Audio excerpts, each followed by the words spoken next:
Go on, get. That's the wrong one. There we go. That's the right one. Good evening, everybody. Good evening.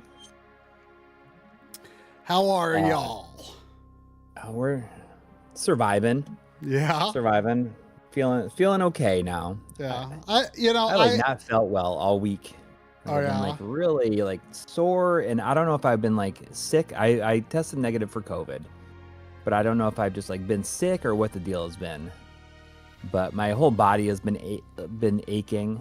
And then yesterday, I had to go and film something down in Louisville for work. I had to film a 5K, like a 5K race, like a marathon or whatever. I had to drive, like just about 2 hours, and so that means I had to get up at 4:30 yesterday. Sorry, I don't know why those Windows notifications were going through and making a noise for y'all. Well, I mean, you were sore from that camera operation last weekend, so maybe that never really went away. Yeah, but I mean, like that's just like been my arms, like the joints in my arms feel like all jacked up. But I don't know what's going on. I don't know if I'm like sick with something else, but I have had almost like zero energy. And I don't know, like it's like been so depressing. Well, hopefully you can muster the energy and get that. Because I mean, we both have a fair bit of work to do on this SVS video. I mean, but I think that I've got a lot done, but I've got like most of the comparison stuff done, and I just need to fill in the gaps in the middle. Yeah, I mean, I have everything else done. I'm just it's stuff I need to generate though. I need to generate like gameplay capture and some extra B-roll. I have a bunch and I still need to shoot my on-camera stuff, which is like not super little. Like there's a lot of the on-camera stuff is like I also have to like fill in B-roll in that as well once I do shoot that. And there's like a couple of last little tests I need to do. But hopefully we can get it done this week. But we will see. But yesterday I was like playing Fantasian in the afternoon. I was like planning to work on the video in the evening. Then I got to a point where I'm like, man, like I think I've like cleared out like almost everything I wanted to do. Like I feel like if I just keep playing, I can like finish it. And then it won't like be on my mind anymore. Yeah. So that's what you did. I did that. That's how I finished Yakuza 5. This is like I just got to push through it. Yep. And then, I'll probably, because, I was looking at my now playing on my backloggery, and there's like, I have, like, other than, I mean, we haven't even gotten back to this for like probably 2 years at this point, but the only thing that's not a pledge game that's on my now playing list is Baldur's Gate Dark Alliance 2, which we need to get back to that. I think that will be relatively easy to pick up again, and get get going on that again. But anyway, yeah, I beat it. The final boss, I was having a little back and forth with, I think it was Mr. Bianc in the chat, saying, the final boss was really hard but very satisfying, and it was indeed. Did you have to like grind it all for it, or did it just like kind of happen? I grinded like 2 levels. Before you went to the final area? I grinded like 2 levels in the final area, like just because like each area you go into, it tells you what the recommended level is. And that's cool. And I was like level 56, and the recommended for the final boss was set 60. And so I grinded 2 levels, and then there was like, you got experience after the second form of the boss. Mm-hmm. And that bumped me up to 59. And then luckily there was a checkpoint before the final form, and I died once, but like felt I had it pretty figured out. Yeah. And so I did it again, and it was intense, but I did everything in a very careful, measured way, and it turned out okay. Excellent. So I mean, is it like a real good game? Would you say? I really like it. Like, I still think, you know, I feel like those Sakaguchi games, like nobody makes RPGs that feel like those. No, they really don't. And once you play it, you're like, man, this does feel like an old Final Fantasy in a lot of ways, and just in terms of like the pacing, and you know how like I feel like that's Sakaguchi's greatest strength is that. Like, I feel like after he left Square, like a lot of times, like the dungeons started lasting longer than they needed to, or you would be in this area longer than you needed to. I feel like Sakaguchi's games they just keep moving, you know, like nothing, no, even though the games can be long, like no part of the game is longer than it needs to be, you know? Yeah. So can you answer me a question? Yeah. Was there a sewer area? Like 2 screens. Okay. Like 2 screens. So there wasn't a sewer dungeon. I mean, I think there were monsters in it, but it doesn't really count as a dungeon. Right. So yeah, but like the second half of the game was definitely a lot more like side questy. Like you're kind of going back to old areas, sometimes exploring new areas. Lots of like really difficult bosses in the second half, but most of it was optional, but like I wanted to do it because I felt like I would have trouble at the end if I didn't do it. And I liked the challenge of it, but like definitely like in terms of like that classic Sakaguchi pacing was really more about, I would say the first half, but you know, I just really appreciate that nothing was longer than it needed to be. Like the story wasn't amazing, but I liked all the characters, you know? Yeah. So. Yeah, I think that's cool. That's cool. I maybe after I finish Yakuza 0, I will play Lost Odyssey. Yeah, that's on your, you know, that could make a good bridge for the games we played in 2025. Lost Odyssey. Yeah, that's true. Fantasian. I'm turning off my retro tink here and restarting it because my TV keeps blanking out. So I wish I was playing on my, you know, I have a new version of the edge enhancer that Fenris helped hook me up with. I wish that is what I was playing on right now. Did he sell you a system also, or? Yeah. Well, I feel like I want to get one from him, but I'm gonna have to buy a system too. I don't want to put it in my childhood system. Well, it's a Super Nintendo, so that's fine. Because the one that Voltar gave me was really a prototype, but it was put into my Super Famicom, and the only reason it didn't become my main Super Nintendo was because the only reason it didn't become my main Super Nintendo was because you know, just American cartridges are difficult to put into a Super Famicom, and Japanese cartridges are easy to put into an American Super Nintendo. So, right. I'll message him about that because I kind of want to get just want to buy one from him if he has them available, because I know he buys them in lots off of like eBay and stuff like that. Yeah. So maybe I'll just straight up. But yeah, so I'm just playing on the Super NT because I would have done that, but like just everything upstairs is a mess right now due to SVS testing and stuff. So I just I didn't want to deal with it. So you're doing this with what? Huh? What are you playing this on? The Super NT. Oh, cool.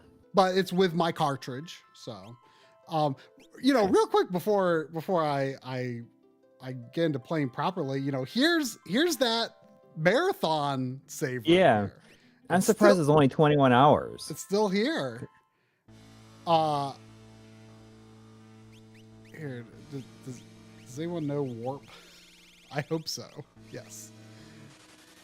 Because we want to see what everyone. Well, remember it had to be done in 24 hours, and I did it in 23.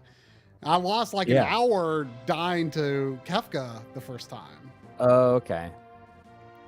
So this was like way back, and I want to say 2009. Yeah, I'm pretty sure this was like mid 2009. It was like the first or second. Like what was the what's it called? 1UP or something? Some charity. You realize that if this save file was a person, it could get their driver's license now. Oh my gosh.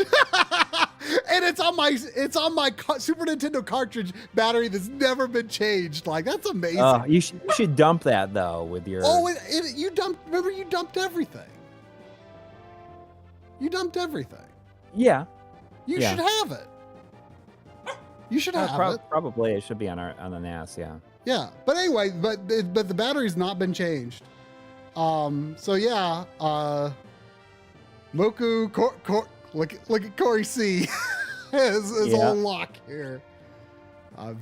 Like some of these had to be shortened. Like I think the full name was Vincenz. Yeah. Dirk, Kun worked at Xseed for a while. Yeah.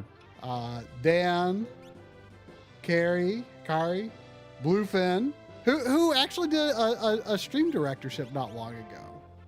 Really? Yeah. Metman, Lincoln, Poland, Indasso, Pally. We met Pally at Milwaukee last year. Yep. And Nike. And we'll be back this year. So I guess is there anyone I didn't recruit back? I can't remember if this list is supposed to be full. But yeah, it's funny because I was like the cannon fodder. Like Locke was like the cannon fodder. Yeah, who is the highest level here? I've got 40, 42. Yeah, Sabin is the highest. No surprise there. You say it's Sabin? Well, I mean, that's probably the correct way. I mean, I've always said Sabin. Well, I mean, it'd probably be Sabin, I would assume, or no, that's not even his name in Japanese. His name is his Japanese name Mash, I think. Yeah, I was gonna say, isn't it Nash? Yeah. But anyway, I saw there was a super chat from my old friend Enchilada, who when we were like 10, 11 years old, he rented this game a bunch of times, and that was this and Final Fantasy 2, aka 3, were, my first exposure to RPGs. And I was, I've told the story many times that I was just baffled by it and didn't understand the appeal until much later. Well, maybe not at the time. It felt like much later, but in reality, it was only a few years later, really, that I got more deeply into this stuff. But, in some ways, like the advent of voices, I think in games, I think is like kind of ruined some of the fun of like just being dumb kids figuring out how to say these fantasy names. Right? Yeah. Like I can tell you that back in the day, Enchilada and I said Locky. Locky. We said Locky. We said that for a long time. Locky. I don't think I said lock until probably like college. Because you think people would say, "Why are you calling?" Well, I think I realized like, oh, that's probably the right way to say it. And of course, in this version, they translate Biggs as Vix. Yeah. It's fun. I mean, like, yeah, it's cool. You guys have the story. I love this game too. It's I don't know if Chris Shaman is still in the chat, but he and I like grew up together, and we went and got this game like the same day, the day it came out. We both had it pre-ordered, and we're so excited. Oh no, this is not on my real hardware. This is my real cartridge, but it's on the Super NT. I wish I was playing it on my new. I copy right here. I wish I was playing on my new Edge Enhancer, but I wasn't. It wasn't convenient for me to stream upstairs tonight, and So that's why I'm doing it this way today. But anyway, sometimes we have fun just seeing how far we can get in an old comfy RPG, you know. Yeah. So you have cart only for this, or is yours complete? Well, remember, Lynn gave me her manual and map. Oh, okay. A few years ago. That is crazy because that it has the map and it has. I'm opening mine up right now, and that it has like the World of Ruin on the other side. It kind of spoils that. Did you know about it going into it? No, you didn't. Look at I just saw stuff that was in magazines. Right, but did you look at that map before playing the game? Yeah, I looked at it and I was like, oh, World of Ruin, but I didn't know what that meant. Right. You know, like it's just like, oh, as far as I knew, it was going to be like, you know, like going to the moon in 4. Mm-hmm. Which is still like one of my favorite twists in any Final Fantasy game. Yeah. I mean,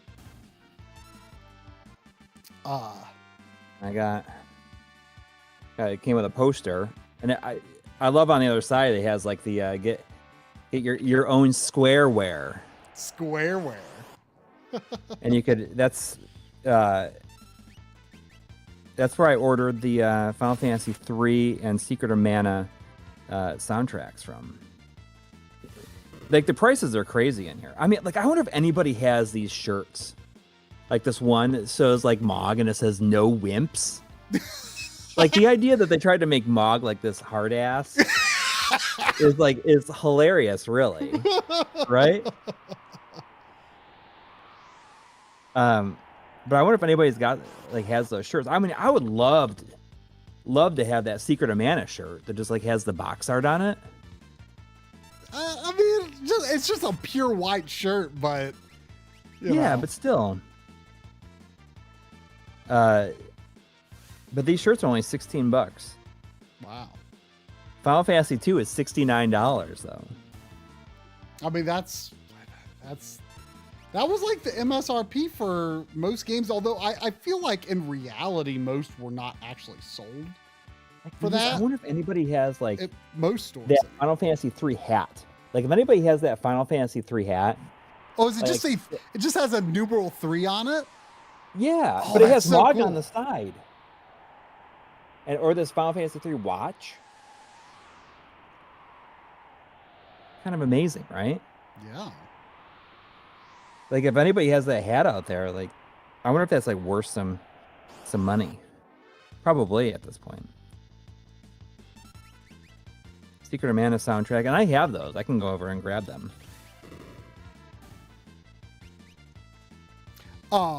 This manual is well worn. And I wrote in here my final finish time was apparently exactly 36 hours.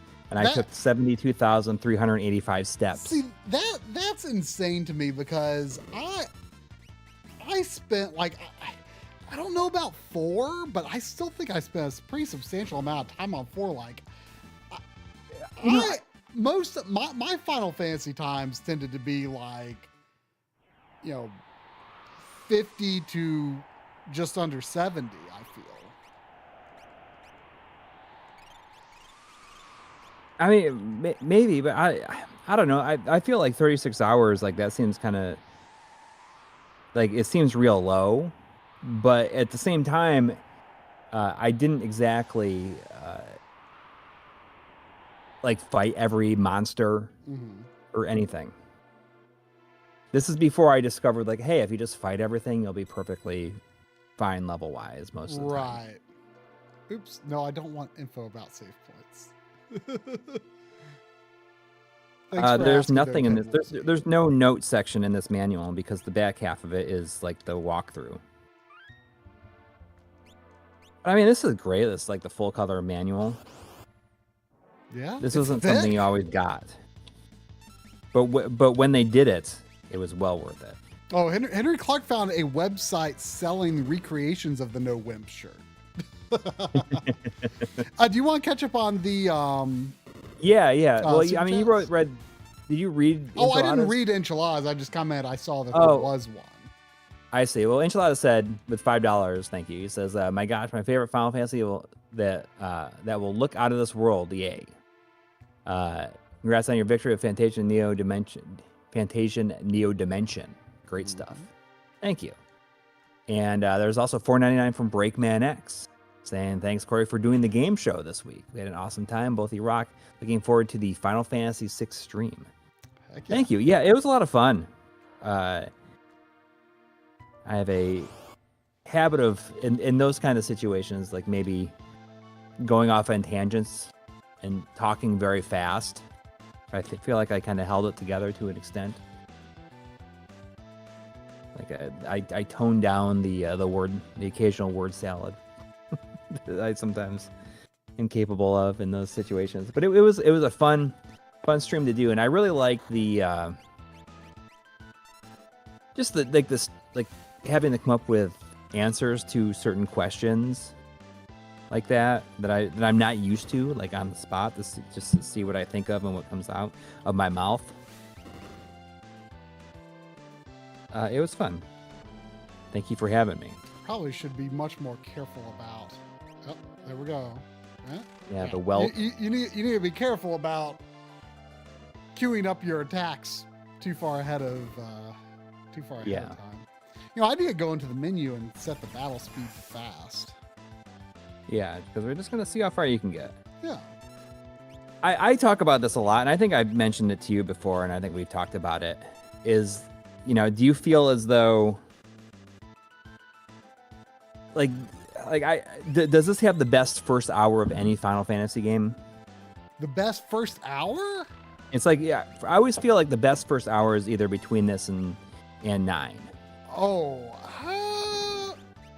I mean, this is a good opening, but I feel like 7 and 9 have better openings than this. But the opening of this is good.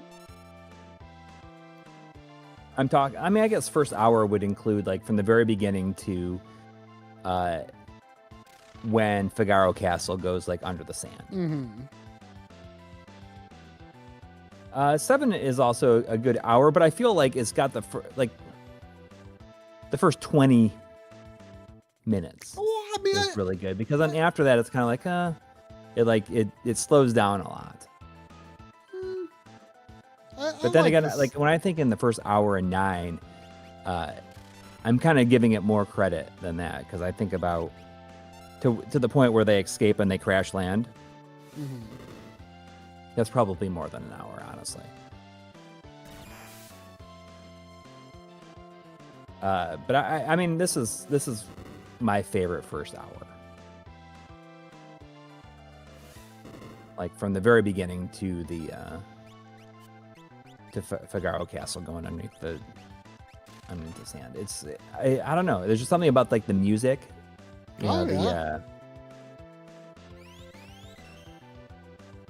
The music that it plays when, you know, like you're heroically escaping or fighting. Like when Mog and all the other Moogles show up, it plays that. It's kind of that's like Locke's theme, isn't it? Yeah. Yeah. It's pretty great. One of those pieces of music in this. Yeah, I used that in one of our high school movies. Oh, really? Yeah. There was $2 from Shadow Mask. Thank you. Saying, what do you guys think the next FF remake will be? Are you talking like? I don't think they're going to ever do anything at the scale of. No, and I don't think they could. I don't think that there's enough content and side material to make it worth it to remake another one as extensively as they have with 7. I just don't think it's possible. I mean, I think you could do that with 6. Like, I think 6. I mean, I you know, back when I was in college, you know, when I need to let's battle speed. It's so weird. It's always been so weird to me that fast is. I'll put it on active. That fast is like 1. Yeah. And slow is higher.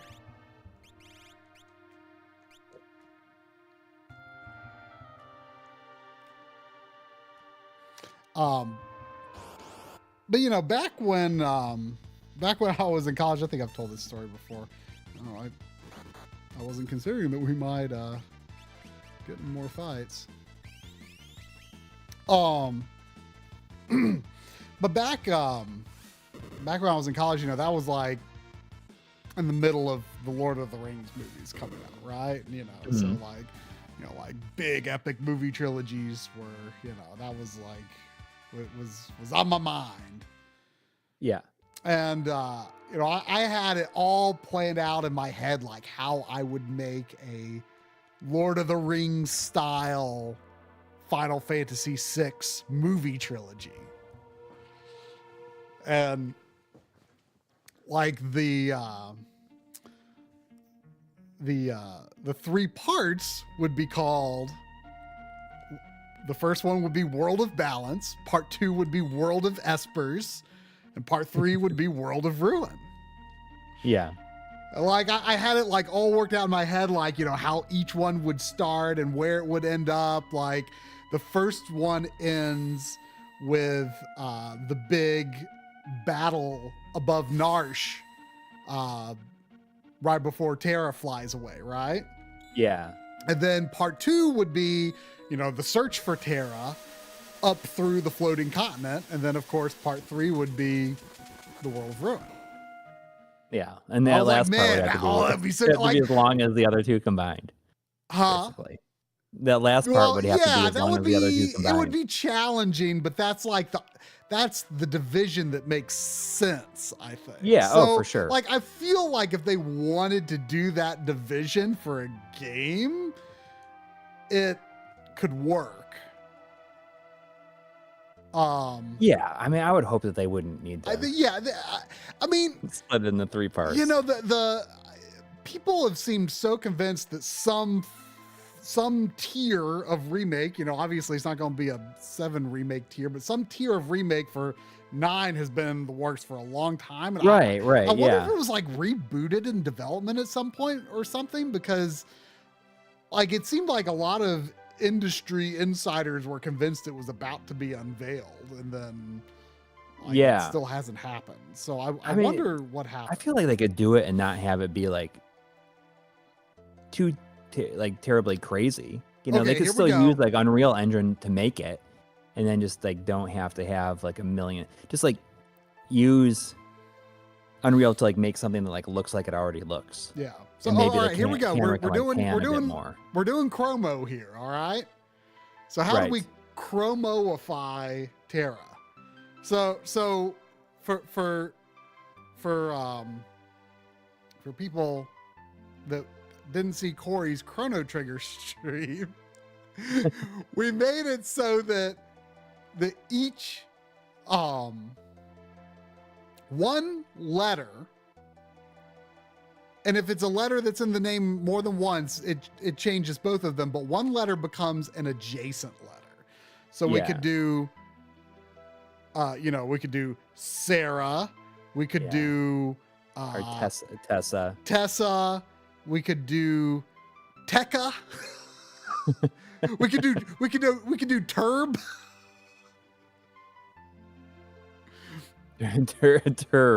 Turb. Do I need to make them all lowercase except for the first? Is that what I did before? I don't remember. I feel like that's why it happened in the first place, because I feel like you were changing the names to be lowercase letters. Yeah. That's probably why it happened. So let's try to do lowercase letters. So let's do I mean, is Tessa too boring?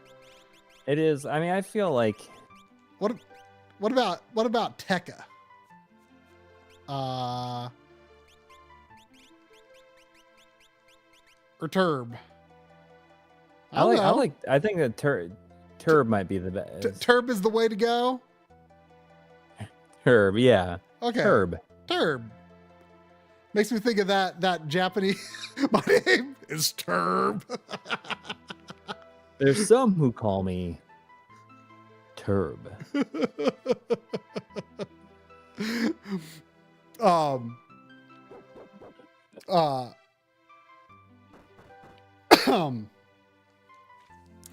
What was I gonna say? Makes me think of that Japanese Dreamcast game, Sengoku Turb. That game is weird. I captured footage of it for the SVS video. There was $5 from Wit. Thank you. Saying hot take, but I think Square ruined this series when 7 came out and it was all polygonal. I remember seeing it for the first time and shuddering. I wouldn't say that they ruined it. I mean, I remember seeing it and be like, oh, I don't know. Just like I didn't know if I liked those fake battle scenes that they said it thought was coming to the N64. I mean, like the 3D battle scenes of the characters from this, and they almost kind of look like what the battles look like in Wild Arms. Yeah, you're right, 100%. I mean, I get where you're coming from. I mean, honestly, like for as much as I'm just going the wrong way. There's no reason for Tara to fight this, or excuse me, Turb to fight this by herself.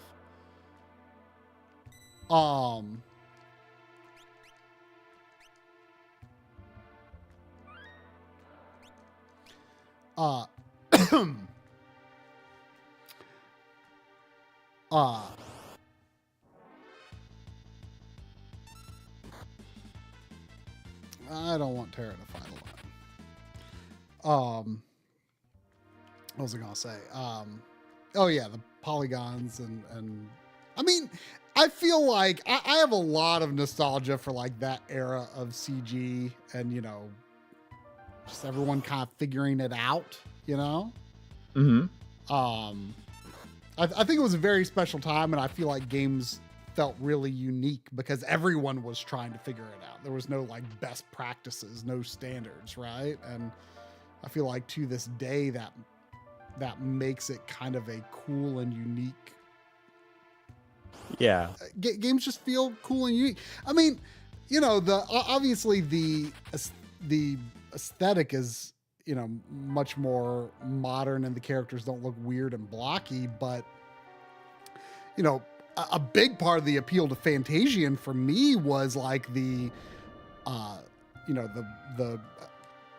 photographed diorama backgrounds, which felt it felt like a modern version of what they did with CG backgrounds on the PS1. And that was very appealing to me. And I, you know, just because people don't really make games that way anymore with backgrounds of that ilk anymore, like it made the game really stand out in a big way, I thought, just because it kind of, it was like, it did a lot of old school things and what I thought was a very well done way that was just like, yeah, why don't games do this anymore, you know? So I get what you're saying though, because I feel like Final Fantasy VII like looked good for like less than a year.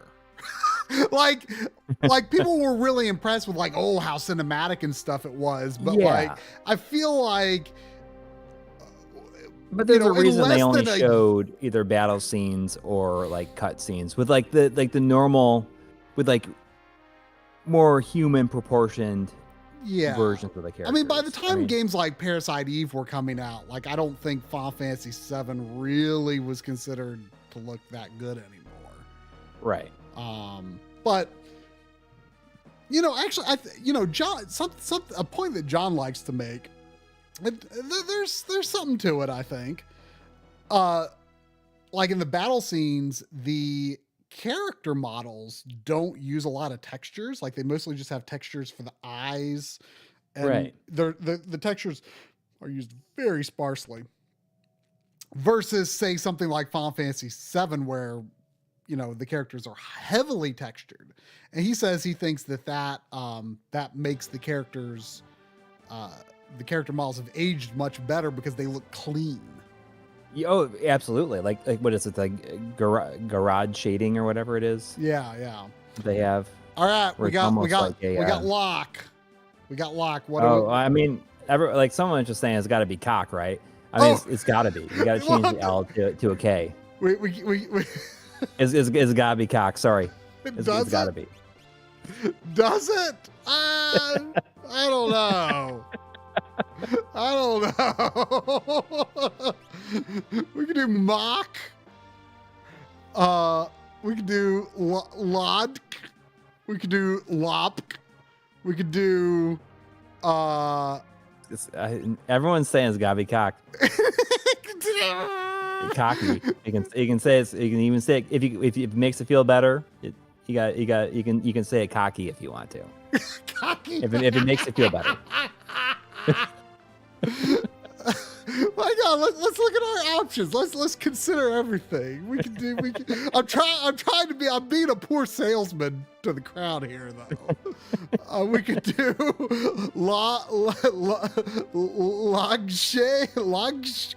We could do we could do lockle. What about lockle? I mean, Lockle, there's something there. Maybe. Lockle? Trying to keep it PG-13, but if he says cocky, it's fine. Don't get cocky, kid. Lockle? Local? Local? It's if it makes you feel better, whatever is fine. But it's like I can't. I almost can't handle it not being cocky.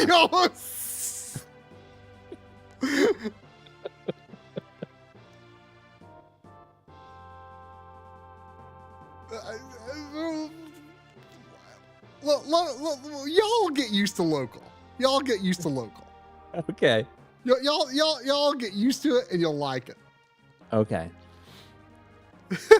Well, I tried, y'all.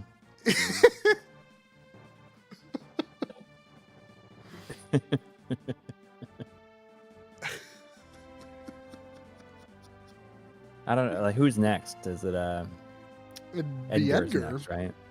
Yeah.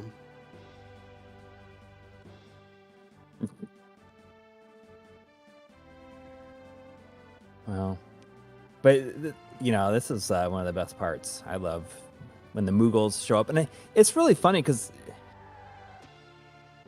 like the Moogles have like Moogles like before this were more of like a Seiken Densetsu thing. Well, in America, but they were in Final Fantasy V and Famicom 3.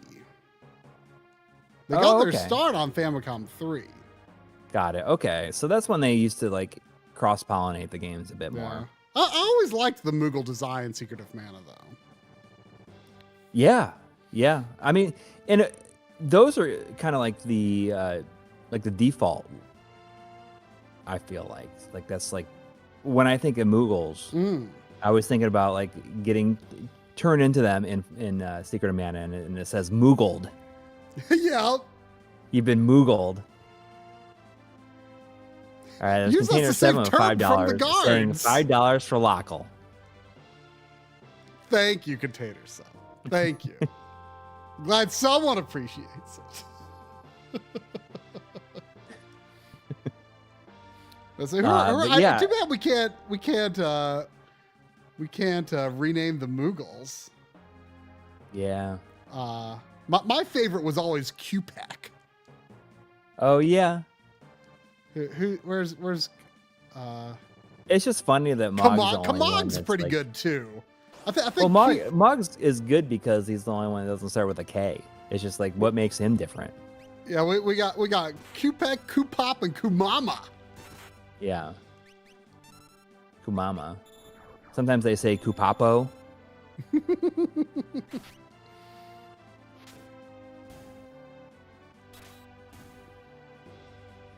Last time I did this segment, I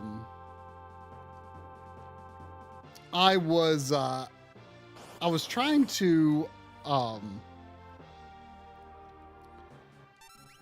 was trying to I was getting some load time measurements, and I wanted to get to the world map, so I got past this part. I still want to do that sometime. Like I want to do a video that like has load times, you know, across the various versions of these Super Nintendo Final Fantasies, because I actually think people would be surprised.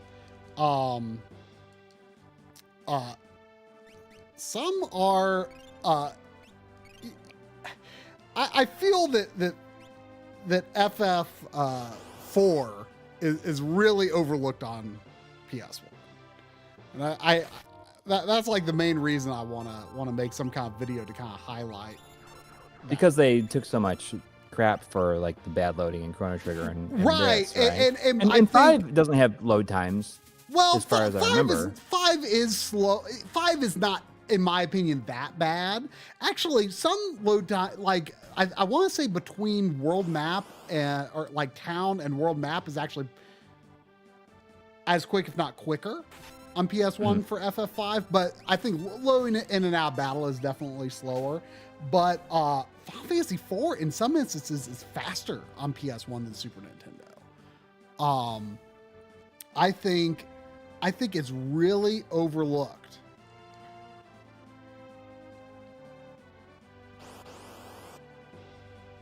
But anyway, I ended up not doing it at the time because it was the first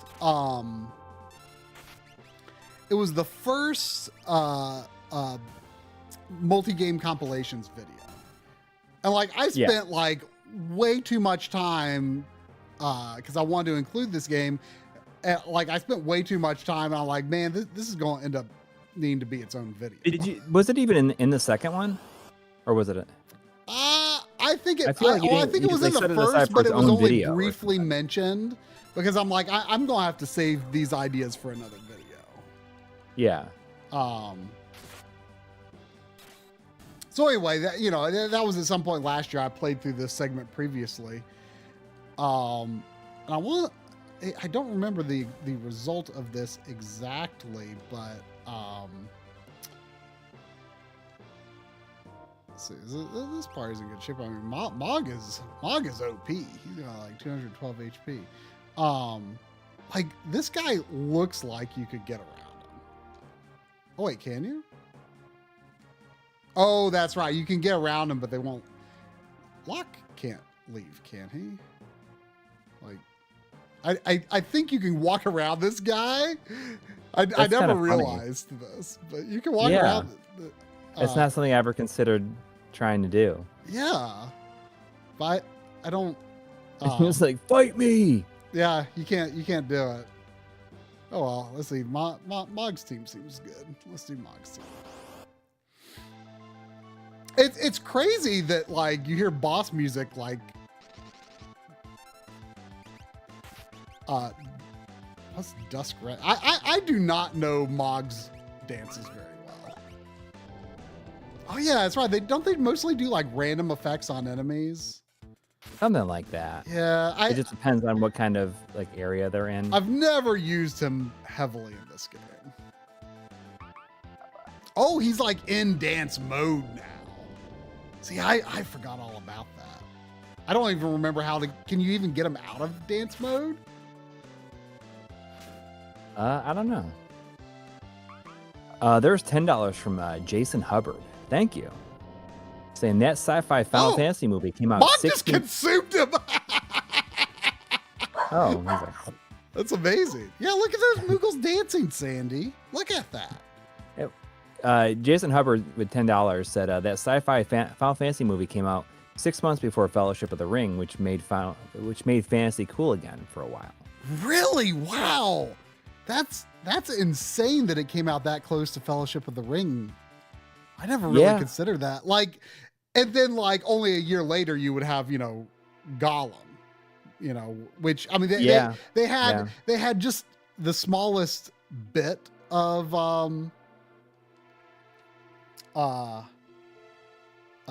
the smallest bit of Gollum in Fellowship. But that's insane. Like I've wanted to I haven't watched the Lord of the Rings movies in a long time. Like I'm really nervous if the special effects will hold up. I feel like they probably will. Because When's there's the a last lot of time you've watched practicals it? too. I mean, I think that they probably hold up a lot better than The Hobbit, like anything in The Hobbit. Oh, I'm sure. Even now. Yeah. I mean, that's like, I just have zero interest in watching any of the Hobbit movies. The first one wasn't like that. Was pretty decent. Yeah. Overall, yeah. And I can't tell you a single thing about the other ones. No, well, except for Legolas like running, like when a bridge is collapsing and he runs up the falling pieces. Oh, because they should have been 2 movies max, and they were shot. Oh yeah, they were shot to be 2 movies.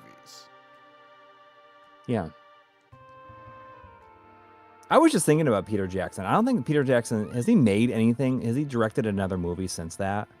I have no idea. Did he retire like from directing because of the experience of that? Because I know that he like had a bad time. Movie directors tend to, man, just look at this back. Isn't that just an amazing background? Like, that's like one of the best like grasslands RPG battle backgrounds. I mean, directors are very sporadic in their output. I feel, in general, like some directors just can't quit working, and some only do a project every now and then. But I mean, somebody who has done something like that, like he's done several documentaries, like several Beatles documentaries. I mean, Hobbit Battle of Five Armies was 2014, so it was 11 years ago, and he hasn't. Wow, he hasn't directed a movie. Those movies were 11 years ago. That last one was, yeah. That's insane to me. Wow. Yes, I mean, he directed like those Beatles documentaries. And he did like They Shall Never Grow Old. Is that the World War II documentary? Is it World War One? Yes, World War One. But so he's just been doing documentaries, like stuff that he likes since then. So, I mean, that just makes me feel like he's just over it ruined a lot of like making, narrative films for him. You know what I mean? Like that the experience did. And now he's just doing documentaries. It's probably okay. Man, I can't believe these enemies right outside the castle are this stuff. I mean, they're gonna kill you. Herb gained a level. Apparently, there's a M4 edit of The Hobbit, which I guess is just like maybe it cuts it down to one movie. M4? What does that mean? I don't know what that means. He did not do Mortal Engines. He was just producer on that. Him and Wingnut Films. That's one of my favorite. Like it's just very difficult to like say that like with a straight face. I remember, my film production company, Wingnut Films. What is? Oh, that's the problem.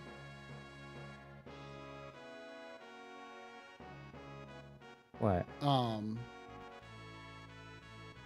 don't know how that ended. Wingnut Films is like his production company. Yeah. I was getting periodic drops, and it was because I accidentally had 10-bit HDR on. I mean, there's really, for the stuff you're feeding the retro tank, there's really no need for 10-bit HDR, and it tends to cause signal issues. I don't. I mean, 8-bit is just as good for this.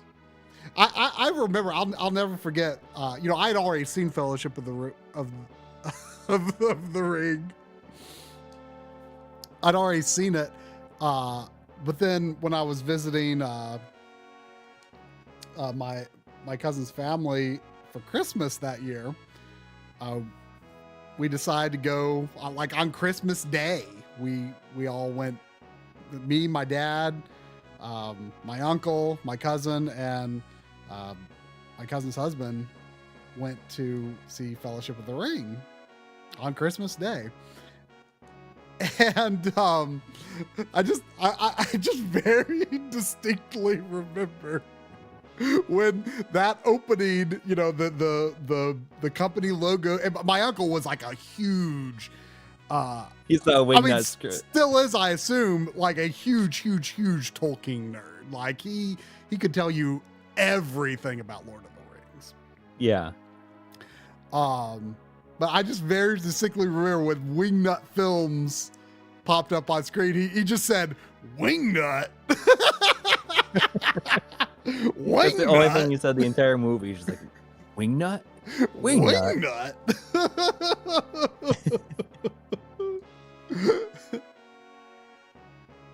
Yeah, I mean, I don't know if I saw it before Christmas. All right, here we go. Christmas. We got Edgar.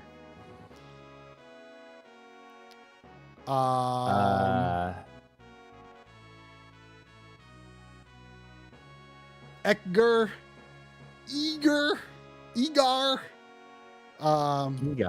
Egar is pretty decent. Egar, Edhar, Edfar,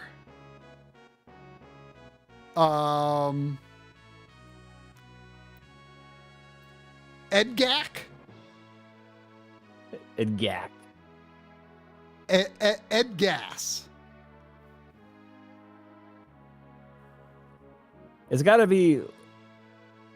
There's a lot of people like throwing out different names and stuff like that. There's a rule to this. Y'all need to understand. There's a rule. There's a rule to this. Yeah, it has to be. It has to be. The letter has to be adjacent to the letter that we're swapping. We're swapping one letter. We're swapping one letter for an adjacent letter. That's the rule. So it's pretty narrow. Yeah. See, Fgar is funny, but it's one letter too far. Yeah.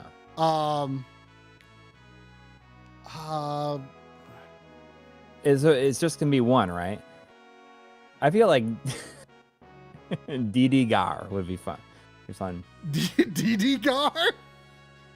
Yeah. Sounds like sounds like his like rapper name or something. DD Gar. Egar might be the best one to go. Egar. Egar. Yeah. It sounds like we have Edgar Gar is always fun on its own. You know? Yeah. Always like a Gar. Egar. Yeah. I mean, it sounds like the Food Club version. It's like the what is it? I am Egar. Dr. Thunder or whatever. Yeah. King Egar. Yeah. Dr. Thunder. What are like some of the other ones? It's like, is it Dr. Thunder? It's hard to beat Dr. Thunder in terms of off-brand names. Yeah. Doctor. They have Dr. Thunder Cherry also. Ooh.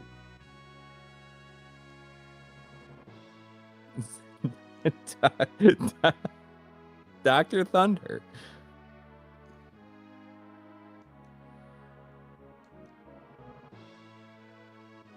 What are some other ones? I'm looking it up, and it says this Reddit post is like, in all my years in life, I've never seen a new Dr. Thunder flavor until now.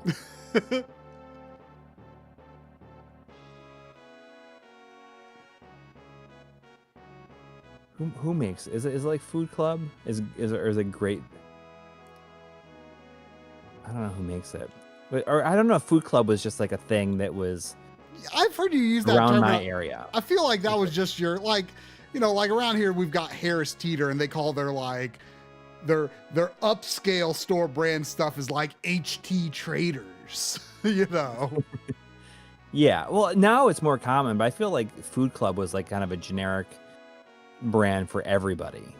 I am not familiar with Food Club. Let's see if the Food Club is still around. Food Club brand. What's your opinion on remakes of this? Not requiring you to have the Speed Shoes relic equipped. How they let you buy MP recovery stuff? Honestly, I've never even thought about it because I've never finished any of the remade versions of this. But it basically makes that item like worthless. Yeah, and well, before, you can actually run it 4 times speed. I think. Oh, really? I know you can in FF5. I'm pretty sure it lets you do that in. Oh God, buy these too, of course.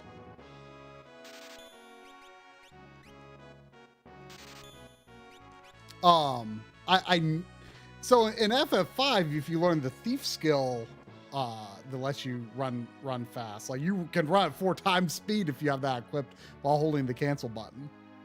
That sounds like kind of a waste. It's funny. There's no reason to do it. It's funny. Yeah. I remember it's turned that relic into a joke. Yeah. I mean, I remember it's not in 5, it's not a relic. It's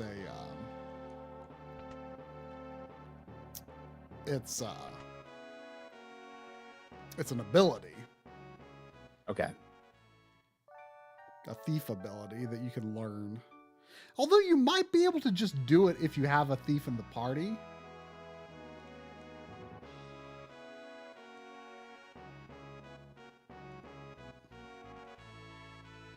Down here is where I can't find anything.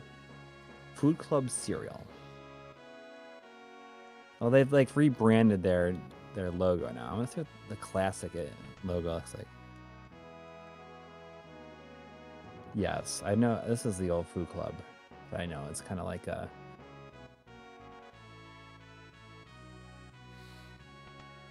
I don't know how to explain it. I'm looking for some history on Food Club.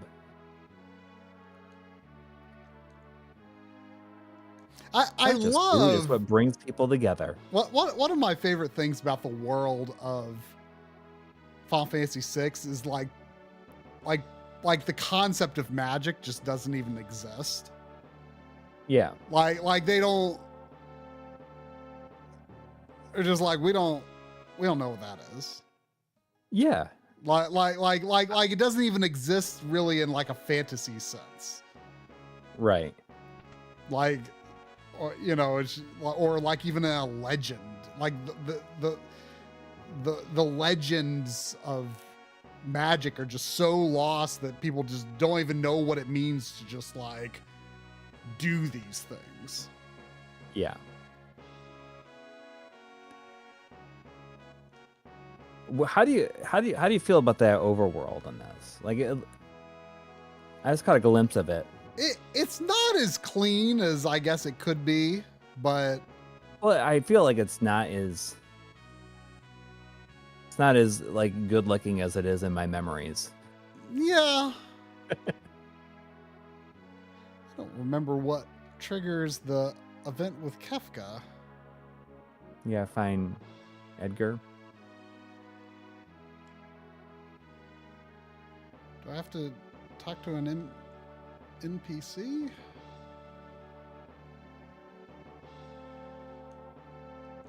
Yeah. Oh, do you have to go to bed?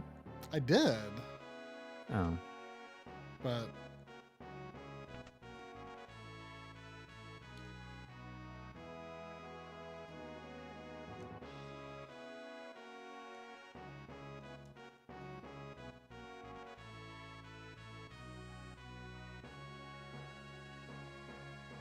bottom right tower. I used to know the event order of this game so well. Oh right, doesn't. Or wait, I did talk to both of these scholars, right?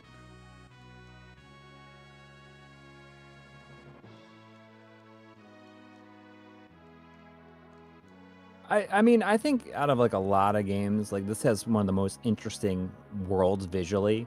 I just like those, like the Victorian look to the houses and stuff in the towns. Is that, I don't know if that would be considered Victorian or whatever, but they, Oh, you know, just like previous to this, it was just like these stone buildings. And here they feel like real houses. Oh, I mean, there was a huge upgrade in just like overall like texture to the game, to how these games were made between 5 and 6. Like they really upped their game. Yeah. Because they're using that whole color palette, right? That was like the big deal. They could, they're no, not the whole color palette, but they're displaying the full 256 colors on screen at once. Yeah, I used to know the event structure in this game really, really well because I remember I wrote, like I tried to write like a guide. And like I did it all off the top of my head, like up to like I think I only got like to like the Imperial encampment or something. Oh, it's this lady. I remember you talked to this lady. Egar has a twin brother. He was such a nice boy.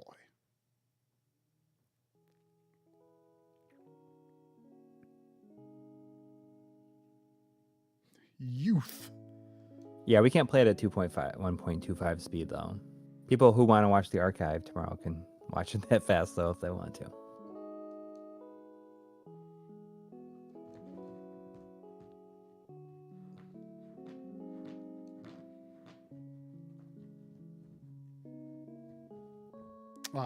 I always like the finger. Oh, you know, that's always a good one. Yeah. And everyone has like all the same emotes. Yes. Like some characters you wouldn't expect to ever see it, but I believe if you look at the sprite sheets, they're there. Like it's hard to imagine like Tara doing the finger wag, but I'm pretty sure she's got one. The finger wag, yeah. Yeah. All right, what we got here? We got Tabin, Rubin, Sabin. Maybe Sakin. Sakin. Sa'in. Sakin could be fun. Sakin. So,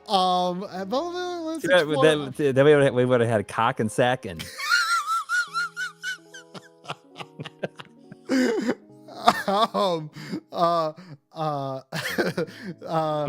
Sahin, or excuse me, Sabhin, Sabjin, Sabim, Sabim, and Sabio. I don't know. Sabio is kind of. Sabio is pretty good. Sabio is pretty good. Yeah. I mean I feel like the go-tos here are Sakin, Sabim, and Sabio. Sabio is pretty good. Sabio is pretty good. Yeah. A lot of people are voting for Sabio, it looks like. Sabio is pretty good. I'm okay with Sabio. It's a me, Sabio. Sabio. I gotta imagine him like talking with like a bad Italian accent all the time. His name is Sabio. Oh, he looks so his like name was his Sabio. Sabio. He's just looked so much like his father. Oh yeah, that Terminator 2D looks really good. Yeah.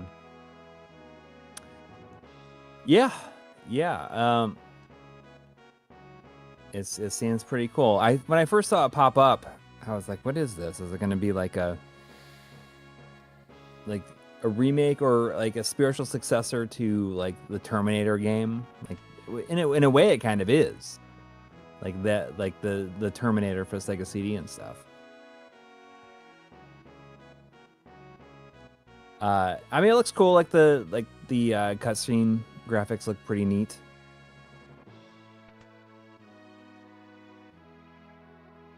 And Bitmap Bureau has not let me down yet, so I look forward to it. There was $5 from Rent Optional. Thank you. Saying a bug-fixed Woolsey translation is still the best way to play this. The other translations aren't as fun. Too bad the SNES is so buggy. Yeah, I mean, I'm all the way behind the Woolsey translation. I love Woolsey's work personally. Like, he was a real did not feel pioneer. like there was anything here that needed to be retranslated at all. Yeah, but you know, I'm curious how many people would know this game is buggy if they didn't read this game has a lot of bugs. Like, right. I mean, like, I just remember seeing, like, you know, when I was playing it for the first time, I saw some weirdness with Realm, you know, and that was it. Well, I mean, I've barely ever used Realm. I never really used Realm. Yeah.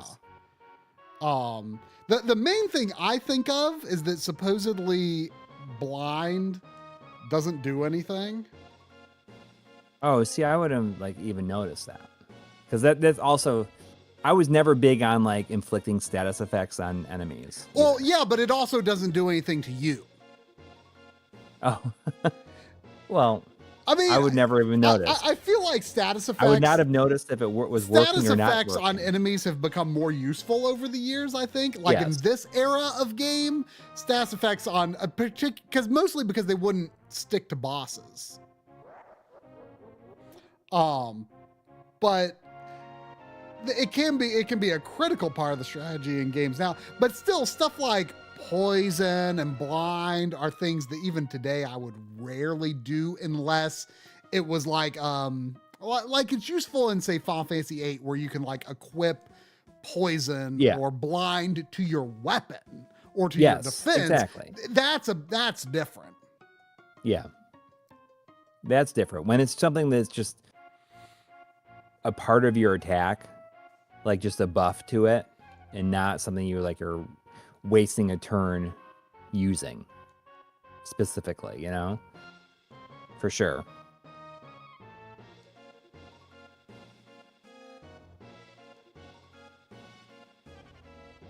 But that's interesting. Like, I think that the Woolsey translation is totally fine. I would never have noticed any, outside of the Realm thing, I would never have noticed any other bugs. I have very fond memories of, scouring the bulletin boards on Prodigy when this came out, because everyone was talking about how you could revive General Leo. Yeah. Yeah. I remember going over to my friend's house and using his computer to log on to Prodigy.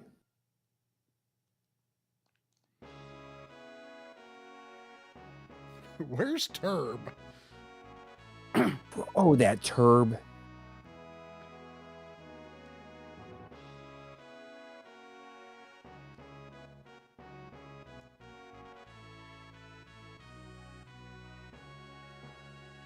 Can I get a copy of your OBS overlay with the big monitor with the two small ones with your heads in it?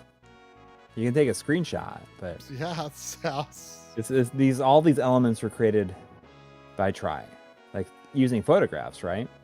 Yeah, they're photos of my actual monitors. Wait, was this the way that Locke went? Or excuse me. Yeah, it was a big deal. We thought that there was a way to revive General Leo, and it was funny because I would go to his house and I would print off all this stuff to come home and try. Speaking of print offs, I want to grab that receipt that I talked to you about the other day. Receipt? Oh, yeah. That was cool.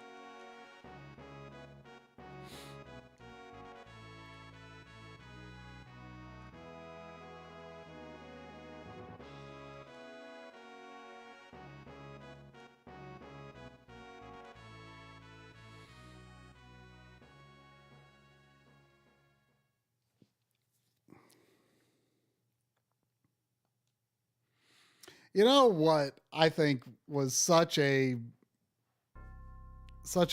dumb move when the Final Fantasy 14 transitioned from 1.0 to A Realm Reborn, they got rid of the original server naming scheme, which was based on Final Fantasy towns. And I thought that was the best possible server naming scheme. And I don't remember which one I was on, but I really wanted to be on a Final Fantasy 6 one. I think I was hoping to get on Narsh, but I might have settled for like Figaro or something like that. I can't remember. But, you know, now the servers are like mostly summons and like weapon series and stuff like that, you know. And I mean, the original, they already did summons with FF11, you know. The town names for the servers was by far the best idea, but whatever, I guess. So I made an order for a couple of T-shirts from this place called Local Vintage. Welcome to my barbecue. They have like regional. They have T-shirts of like old regional based businesses, I guess is a good way to put it. You know, you look at a map and it's like, oh, here's like businesses that are no longer around in this part of the United States. But the place is called Local Vintage. Vintage is spelled Vintage. And I ordered a couple of shirts from them. I ordered a Hills department store T-shirt, which I'll be wearing in this new episode. Oh. And after our discussion a couple of weeks ago, a National Record Mart T-shirt. Unfortunately, they were sold out of, or I would have ordered them, is an Ames T-shirt and a Aladdin's Castle T-shirt. So I'm on the notifications for those when those come back in stock. Anyways, I was very impressed when I got there, like a really nice package. Like everything was packaged really nicely, and they sent me a couple of postcards and a pack of trading cards and a piece of bazooka gum. Anyways, or it might have been, I think it was it Bazooka Joe? I don't know.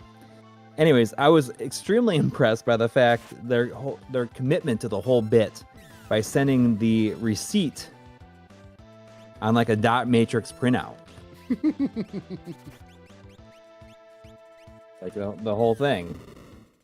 Oh, geez, Lockie's already dead. I fell back into my old habits. And I wonder how, how tough it is to keep something like that and to get to source paper for that. You know what I mean? Like, I wonder if it's hard to get matrix, like dot matrix printer stuff, paper with like the perforated edges so you can take off the stuff. You know, you can separate it, but it keeps it feeding through there. I don't know. It's like it's a cool place. But I'm definitely gonna get that Aladdin's Castle and that Ames T-shirt when those go back in stock. There's a couple of other ones that I was interested in, and I don't know. But that's Local Vintage. That's local spelled normally, and then vintage is DYNTAGE.com. So I'm gonna open it up right now, and you can like look at the choose location, and they have stuff in Texas, they have one in Georgia, 2 in Florida, Washington D.C., Baltimore, Delaware. Okay, so you can select Delaware on the map here. Can we so run you for this? spend some time there. Seems bad. So I'm going to mention some of these places, and you're going to tell me if they sound familiar, because they have T-shirts of this stuff, like from your time in Delaware. Is it C Channel Home Centers? Does that sound familiar? Nope. How about Service Merchandise? Jeez, that. Or Bradley's. Does Bradley's sound familiar? Surface merchandise, yes. I Yeah, think they that's have a more service. wide. I think that's more widespread though. Well, they have it as just that area. Oh man. Two guys. Oh, they do have Two Ames. Cousins? Two Cousins was a pizzeria. And there's Two Guys discount department stores. Then the Ames one that they have is it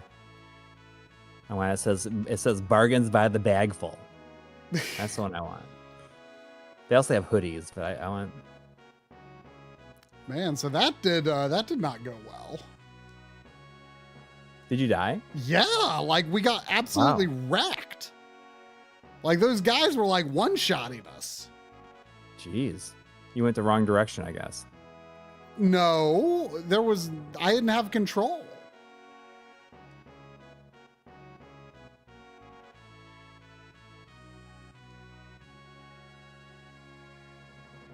Were there any other? I mean, I would buy a Video Showplace shirt. That was my rental store in Delaware. Let me see if the Spectrum, Dart Drug. The local pharmacy. I don't think it's around anymore. Retro Morgan could tell us. The local pharmacy used to be Happy Harry's. Oh yeah, yeah. That was another one I saw. Is they had a Phase Drug, which is another one. Look up Happy Harry's because it had just this logo of this like really happy guy with glasses. Happy Harry's.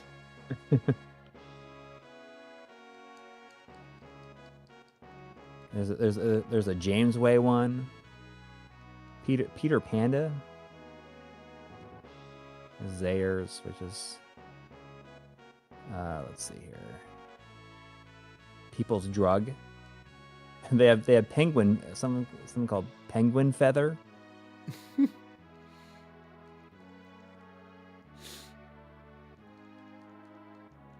But yeah, like the one, that's another one I was thinking about. I was getting is the Phase Drug. I was almost thinking about getting that and sending it to a friend because they used to work at Phase Drug. Phase? How do you spell that? Like FAYE''S. Oh, like I'm thinking you're talking like phase and like set your phasers to stun. Right. Mm-hmm. Something. The Spectrum. Save-A-Scent? That doesn't sound super familiar.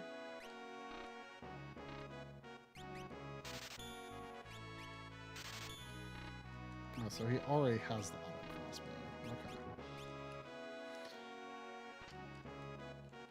Okay. There's someone in the chat named, my name is Joe Rogan and I used Rogaine on my head. And his user icon is Rich from Digital Foundry, though. For some reason. There's a lot going on there. That's Richard.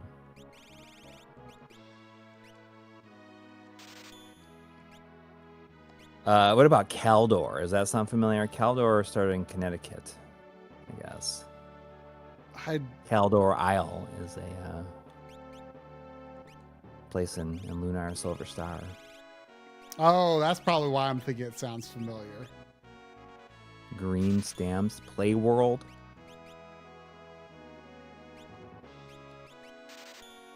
Let's see if they have. There's not. Well, if you click on Ohio. No, he's not. Excuse me, local. I keep calling these people by the wrong name. Photomat.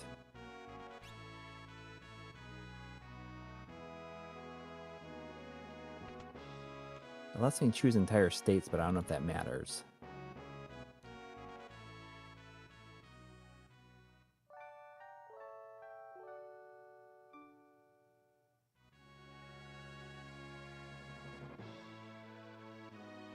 I don't see a Video Showplace. Ugh. What about Pat's Pizza? I didn't see that either. Matthew McFetters, you're saying we need a Caesar House vintage tee. I mean, have we talked about this? Like, I mean, that's like right where I went to like high school and stuff. I went to grade school, like right there.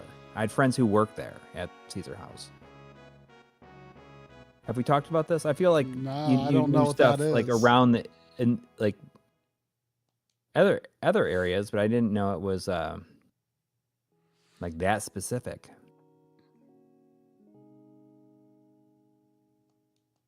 Yeah, I mean, I've been there several times. It's been years, obviously, but yeah, I was in the Bemis Point School District. So Service Merchandise was one of those was one of those kinds of stores that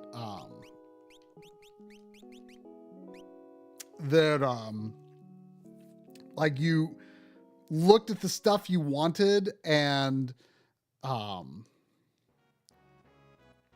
like you like took a card out and then you took it to the front of the store and they like brought the item you wanted out on a conveyor belt. Oh yeah, well, Ames and Hills did that too. Just like when it was like if you had on layaway, they come from the back on the conveyor belt. Although the grocery store in the mall had like a conveyor belt where you could pull your car up and your groceries would come out on a conveyor belt. Whoa. Just like at a place like where like I was from. The grocery store they had a grocery store location in the mall as well. And you could, anything you bought there, you could pull your car up and they would like run it out to your car like on a conveyor belt.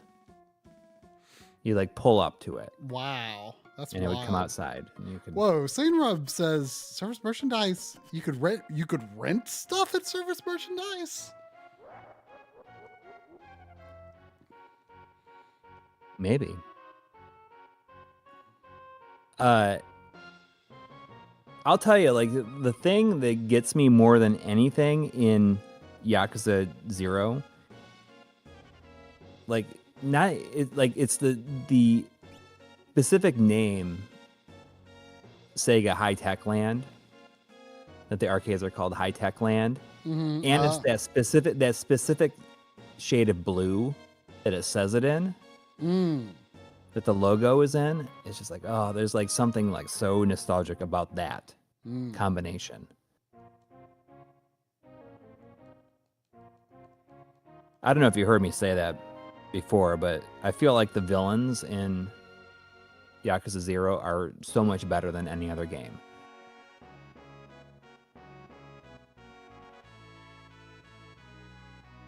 Because it's, at least so far, they seem to be. I'm only at chapter 7. Party? No, he's still not in the party. I think part of my problem is that Locke probably needs to be cured. And he's... Oh, he's poisoned? Is he poisoned? No, I think he just has low HP from the fight in the cave.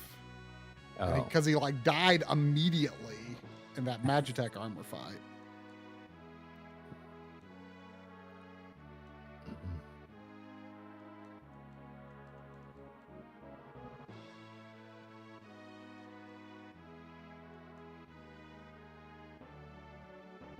But the stuff I got from this local vintage is the quality of the fabric. They're just like real soft and everything. I mean, you're picky. Coury is picky about shirt quality. So if Coury says it's good, you know it's good. Yeah, it's gotta be real soft. I'm not a big fan of like the beefy tees. Beefy tee. Yeah, the beefy tees.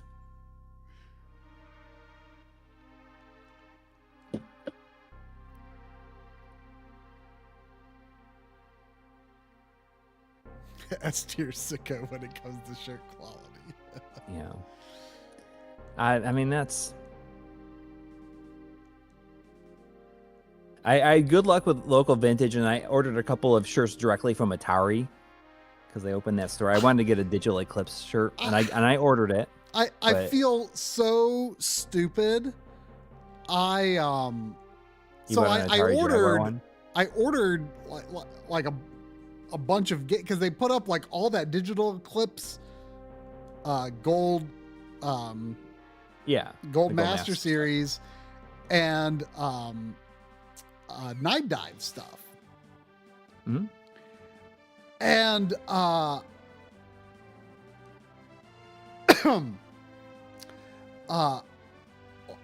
so I ordered all those games, and then I also added Roller Coaster Tycoon Switch copy, which I wish I didn't do because they gave you a bunch of like store credit for buying a bunch of stuff. Yeah.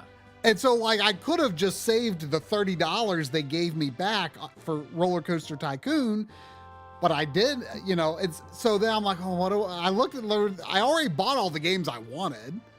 Yeah. So then I was like, well, I guess I'll look at the merch. And then I bought this, like, it's not really a hoodie, but it's like a long sleeve shirt like this with a hood. I'm like, I don't have anything like that. And it's got the Atari logo. I'm like, okay, whatever. It's free, whatever. And then like, I like got to the checkout and then like, I don't remember what happened. I got sidetracked or something. And then I come back and I'm like, oh, I never finished this order. And I just clicked. And I'm like, I didn't enter the cashback code. I wouldn't have even ordered it. And then I couldn't find like a way to cancel it. And I like sent in like a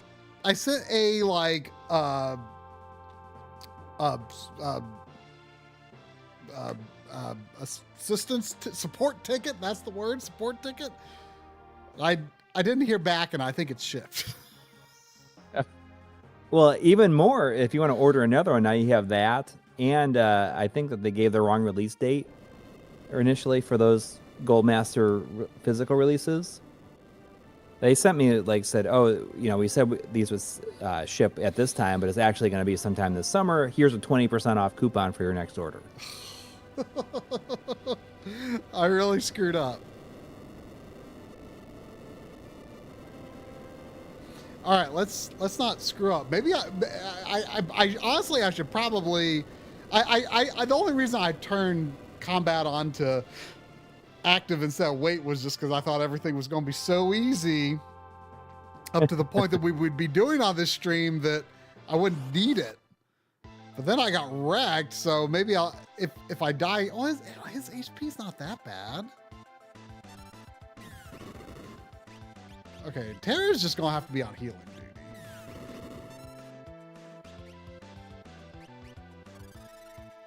That's pretty interesting, Matthew McFetters. Like that's where I'm from, and I like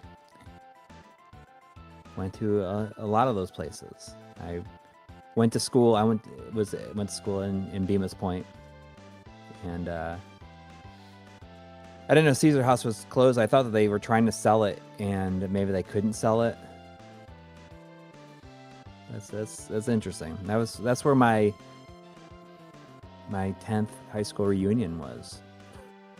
My 10-year high school reunion. Sorry. Sorry, Mr. Dew. Turb is on healing duty. Thank you, Lockle. Thank you, Egar. I think the best is still like a Sabio. A Sabio. Sabio. It's me, Sabio.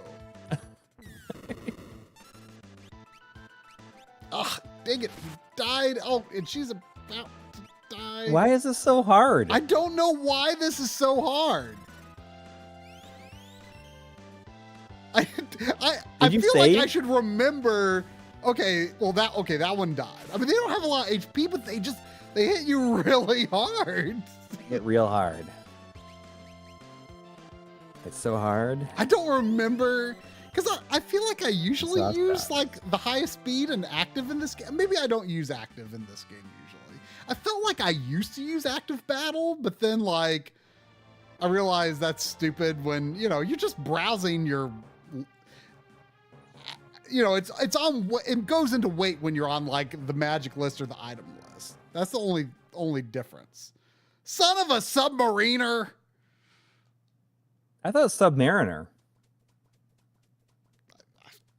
I'm going to say submariner.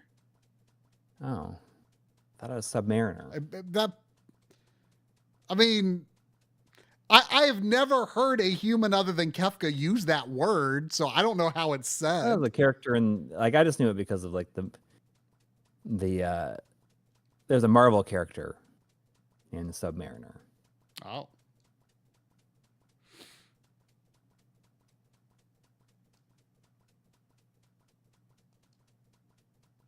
Magic is going to be the key to winning this war. I always like the name of the Returners. That's such a good like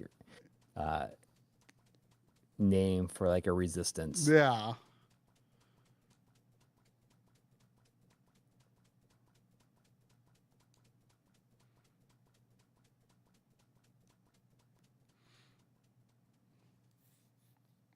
No human is born with the powers you have.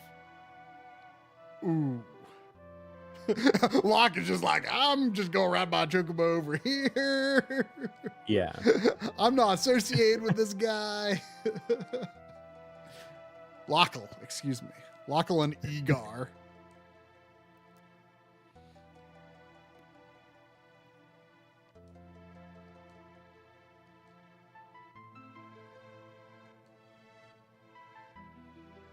I wonder what the reason for the different colored hair was on the sprite versus the artwork. No idea. Wait, which direction did they say to go?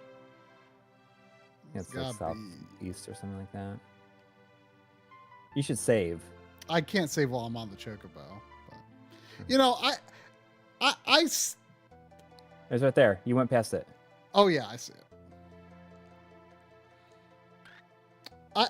You know, when I was like riding the chocobo on the world map there, I was like kind of nervous because like I feel like new Final Fantasy games have conditioned me to not. Do I have a? I have sleeping bags. I feel like new Final Fantasy games have conditioned me to not trust chocobo riding is like this, you know, safe thing, right? Like, eastward to South Figaro. Okay. After too gassed up with greens. Yeah. Well, but I mean, like those new chocobos are just too like gassed up on greens. I feel like the whole point of chocobos originally. Oh, I didn't even need to waste those sleeping bags. Oh well. The whole point, like the original purpose of chocobos is to make it fast and 100% safe to walk around the world map. Yeah. And you know, I feel like some kind of trust is betrayed by making it possible for enemies to attack you while on a chocobo. I don't like it.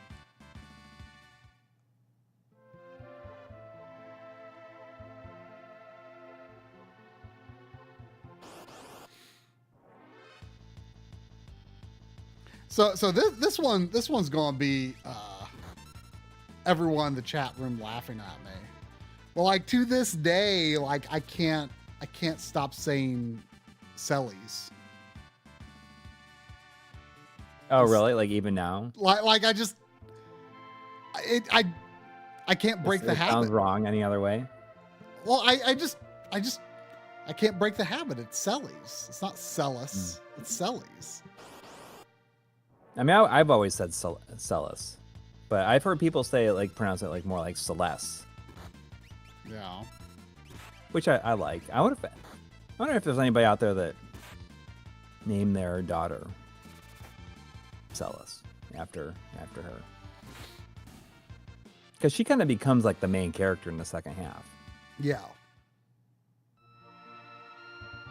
Which is kind of is neat, right? Oh yeah. I mean, she's not necessarily the character you would expect, I feel. Right. Which I think is what makes it even neater. I mean, are we in agreement that like this is like the greatest time skip of all time? Yeah, I mean it's pretty good. I can't imagine what would. I mean, Final Fantasy VII is the second best to me in my book. Like I can't think of anything else that would compete with either of those. Yeah. I don't know. Like I mean, what we used to have like a big list. What's better?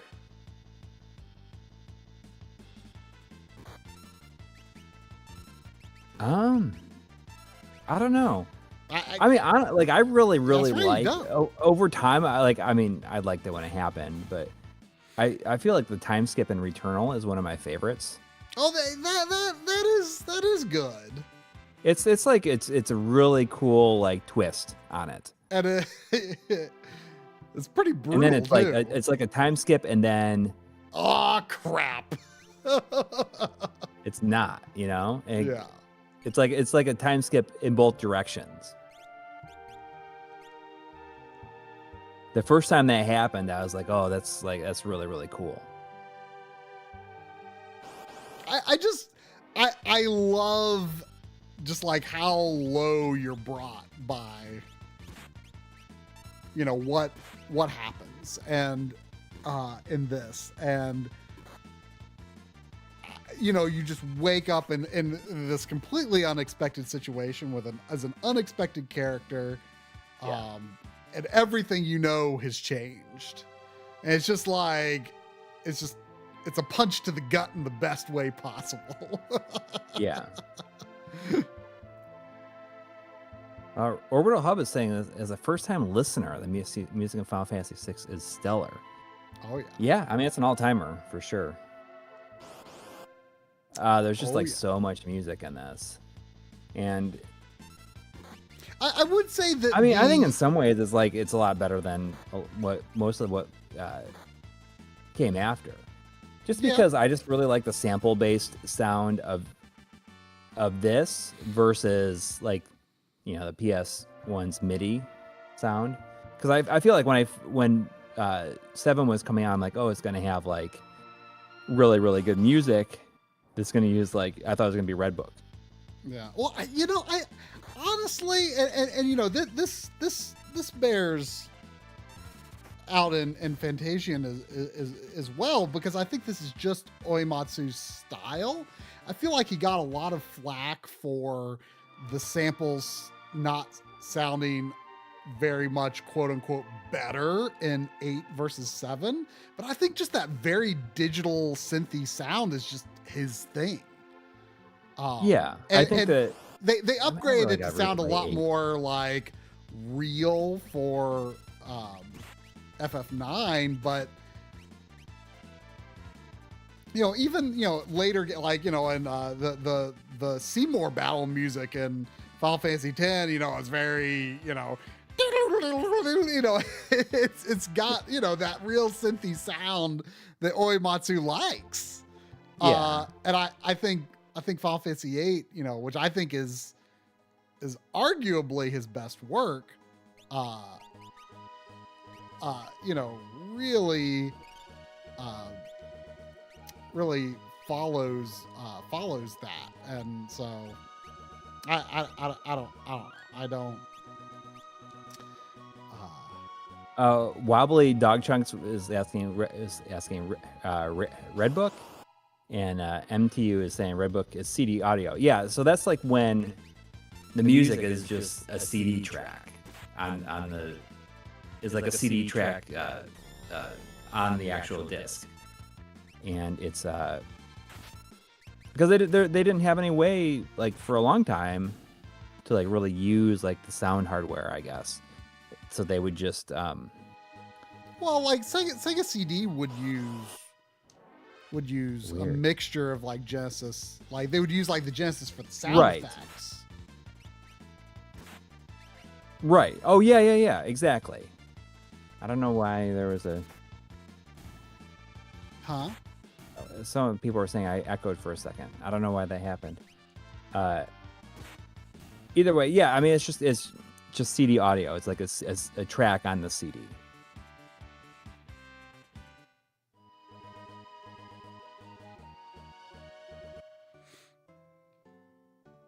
So therefore, there's like not very much, because that would...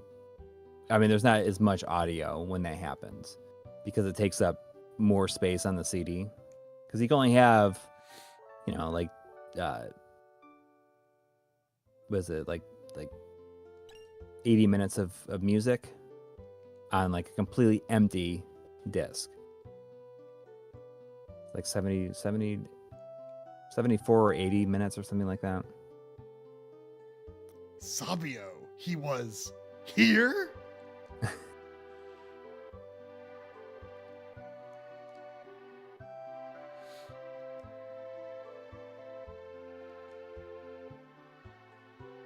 This is the SNES version.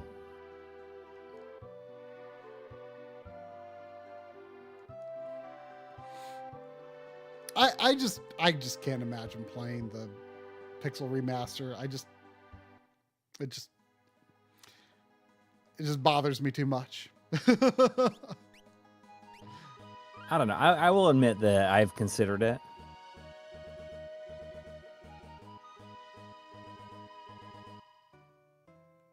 Oh, hey, look. It's whatever we would call this guy. Did they give us an opportunity? This is really the first town you actually get to. It's like with that you people can in it. explore, yeah. Do we get to name Shadow right away? I forget.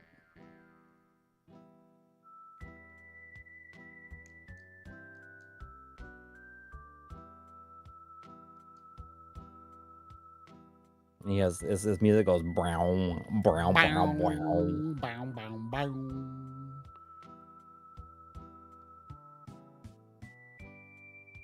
I'm gonna say that. Like, stand back. All right, here we go. Here we go. It seems vaguely familiar.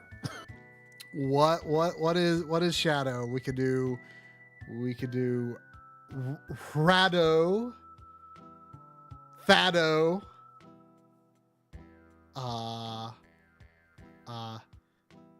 Thado's pretty good. Thado. See, It's like with a slight lisp. Yeah, Thado. Hey, Thado. Thado's my favorite. Seattle, Shabdow,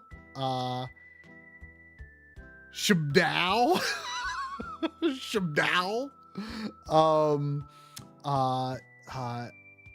Shako, Shayo,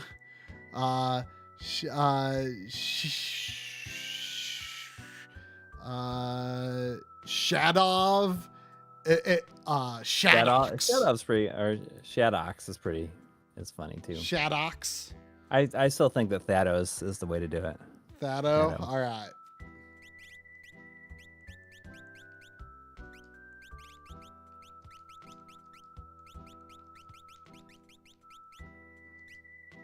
Thado. Shadow. No, that's not. No, you can't. No, for people who don't know the rules, it has to be one letter changes to an adjacent letter. We can't go only that, one. We can't go all the way over to C from S. Them's the rules. That's Thado. He'd slit his mama's throat for a nickel. A nickel. A nickel. Leave us. The dog eats strangers. A nickel. You know what? It used to like drive me crazy when I was a teenager, and I'd be like just looking out the window thinking about whatever. Who knows what I was thinking about? And my grandma would be like, "Penny for your thoughts." And I'm like, I definitely don't want to tell you what I'm thinking about.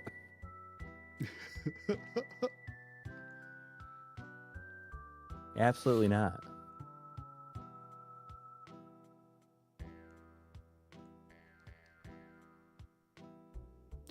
for a nickel. Yeah, Nickel for your thoughts. What do you got to do here? Wait. I don't know if I actually have to do anything here. No, you just gotta. You can't get them now though, right? I don't think. Does it give you like a flashback or something? I don't think you can get Shadow yet. Is that more like around Cyan? Or not? Maybe.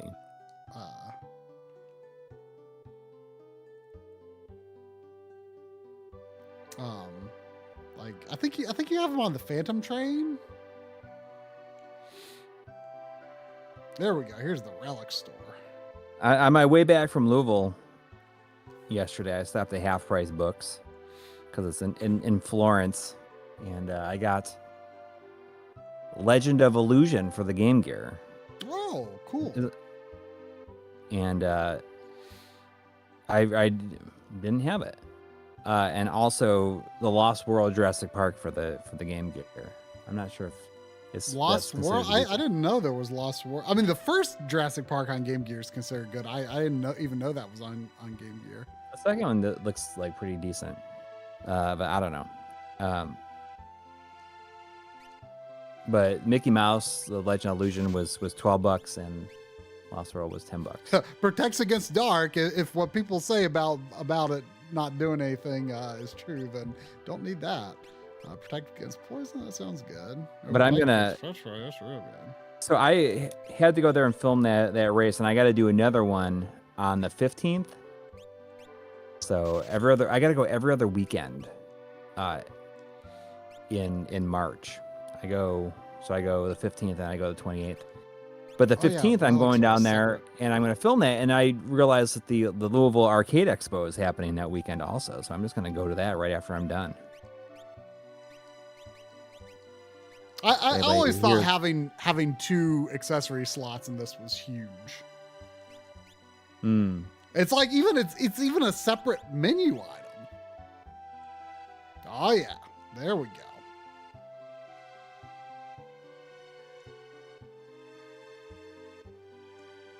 I've used all my money. I probably should have saved some of it for weapons and armor. I hadn't been to the Louisville Arcade Expo in a few years, so that should be fun. And it'll be nice because I'm right there. It's kind of fun, like filming people running though. Like a marathon type thing. So the thing that I filmed yesterday is the first was just a 5K. The next one's a 10K, and then the last one is a 10-mile one. And I think this one was fine, but like as they get longer, I might have to like rent a scooter so I can move around to different places. What? I don't know. It's the idea of just getting on scooters for that seems. I mean, yeah, like one of the. I don't know. It just seems funny, but reasonable. Yeah, I mean, if you want to like film at different places, like I'm not gonna run it. You know? I'm not running 10 miles. But I can get like a what is it? Like the Lime or the Bird scooters. Those things are really fun. Okay, Mount Colts, that's where we gotta go. I do not use drones. That's like one of the things that I want to like get certified in this year if I can. If it costs money, I'd like my workplace to pay for it. Well, I thought you said you were going to. I mean, if they will pay for it, then I will. If it costs money, I'm planning on it. The electric scooters are great. I mean, they go real fast. I wonder if I should. Oop.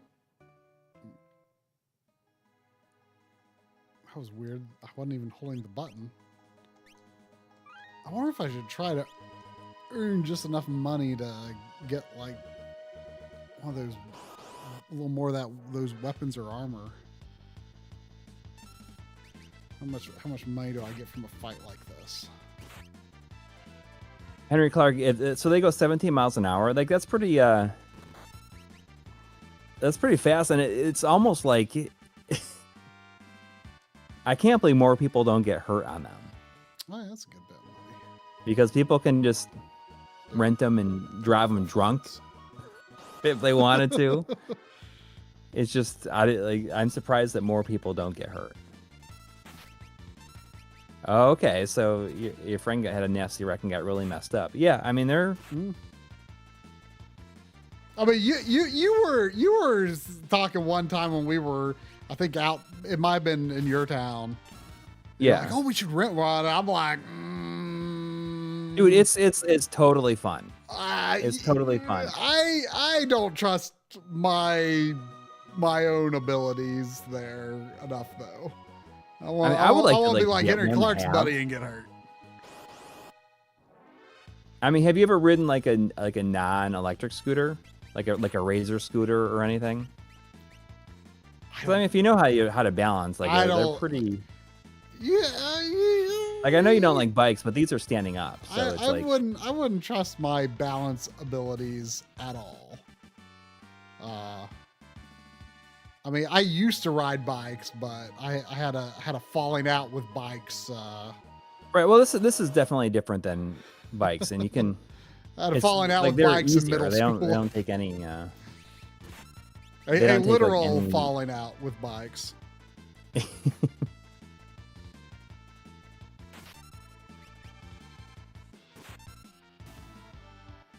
Well, I mean, these are different, but they're pretty fun, and you only have to go as fast as you want to go.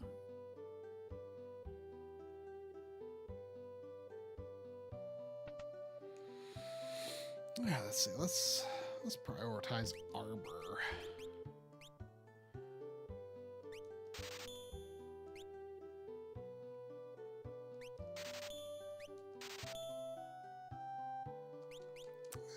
I'm thinking about going and grabbing a Girl Scout cookie.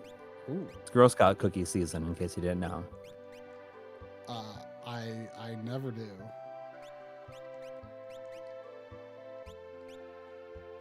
Do your parents like buy Girl Scout cookies every year? I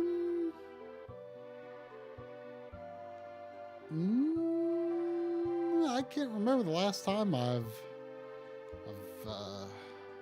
had them in particular.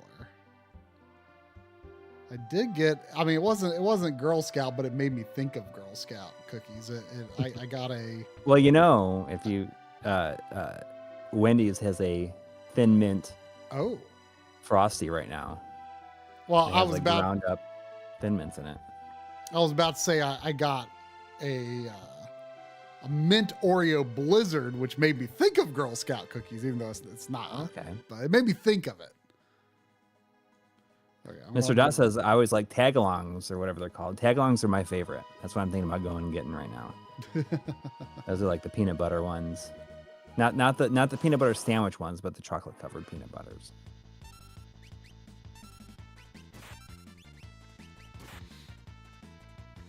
I mean, Thin Mints are very good. They're the iconic ones. Yeah. But the tagalongs are my favorite. Has there been any have there been any innovations in Girl Scout cookies I am unaware of? Like are there any new like there's definitely great more ones? now than they used to be, but I think their consistency with their recipes is like one of the greatest assets. Yeah. Oh yeah. Is that they have like not changed them like in my lifetime. Yeah. But I mean, I just was just wondering, like, did they ever make new ones? I think they've made some new ones, but I don't know how. Like, I don't know. I remember hearing that they had made new ones, but I don't recall what they were. The caramel coconut ones are maybe the newest ones, but they were like. Oh, that sounds pretty good. They're the Samoas. Like those were definitely not around when I was a kid. But I think it's also just impressive that they like haven't even changed their packaging. They're just like, wait, which way they found something that works, and there's just no reason for them to change their identity. You know what I mean? Like, I think that means a lot.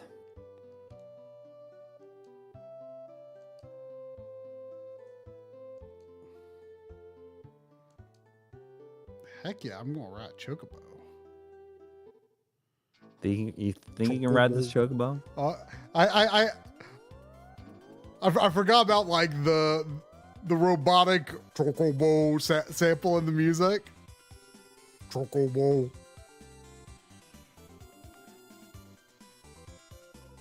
Yeah, in this version? Yeah. When the music starts, it goes Chocobo. Really? Yeah. I don't recall that at all. Yeah, you should go you should go look it up. Oh yeah, man, I forgot how good this Chocobo theme is.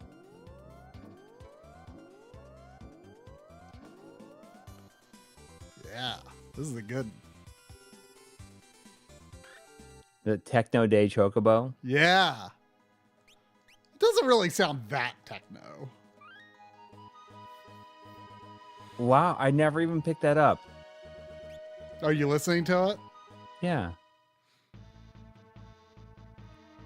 Oh man, I feel like one of Uematsu's best is like mountain themes. Yeah, like the Mount Ordeals one. Dun dun dun dun dun dun dun. Yeah. It Final Fantasy like it's real, like it's like you're ascending it. Yeah. Final Fantasy V's is really good too. Yeah. I've only played 5 on Game Boy Advance. No, I'm sure the music sounds a lot worse there. Yeah. The only piece of music I remember from 5 is honestly the one that it plays when you ride on the dragon. And I really like that because they put that music in Chocobo Racing. Oh.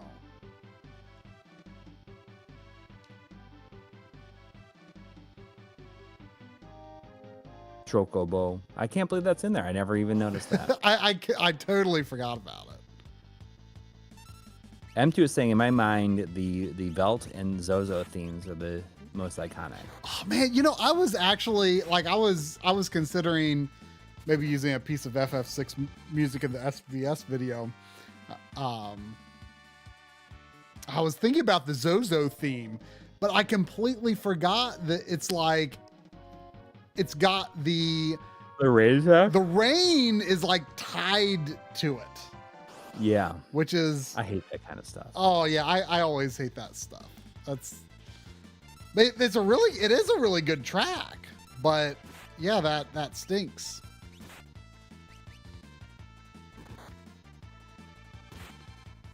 So the day that I got this game, getting up to... I got up to this point. I got up to, like, the boss battle with Sabin's master. Vargas. Well, it's not his master. It's his I think his master's son. I gotta say, like, the beginning of this game is significantly harder than I remembered. And then the second day, I got up to the opera scene. And the third day, I got to the World of Ruin. Wow. That's like over the course of like a 3-day weekend, or like over a weekend. So Friday, Saturday, Sunday. Oops. There's no reason to ever fight with Edgar. Does anyone know whether weapons affect Edgar's like attack output with tools?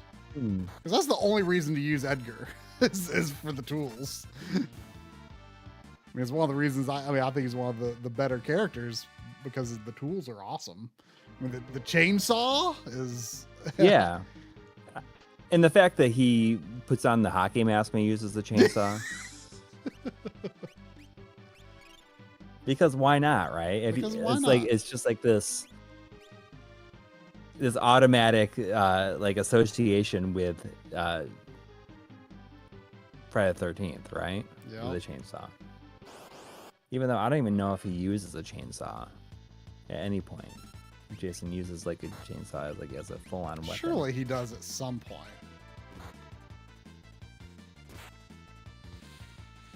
I definitely use Edgar all the way through. I feel like my final party was Sabin, Edgar, Tara, and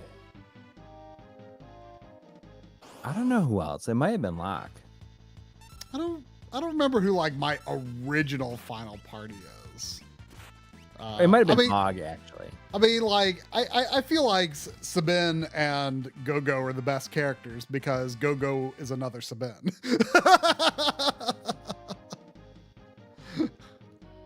I never used them because he. Oh, do you even know Go-Go's trick? Like, what do you mean? So if you go to the status screen, you can't do anything on these characters. I think it's the status screen. One of the screens, it's like this really kind of, I don't think it's really meant to be hidden, but like it's not intuitive. I think you go to the status screen and you can actually move there's a cursor on Go-Go's status screen over where the abilities are. And you can actually, not only does Go-Go have the mimic ability, but you can, in the empty slot, you can give him blitz or give him, like anybody's any special or tool. move. You can give him tools. You can give him blitz. You can give him the slots. You can give him anyone's dance, rage, draw. I had no idea. Runic, yeah, you could just give it to him. So you can have, you don't have to mimic Sabin. Like Sabin does not have to be the immediately preceded character in order to use Bum Rush twice. That's what makes Go-Go so good. Go-Go is used in a comparison shot in the SVS video for S-Video. See, I had no idea. I never used them because he just made me think of with his layers of clothes that he was very similar to.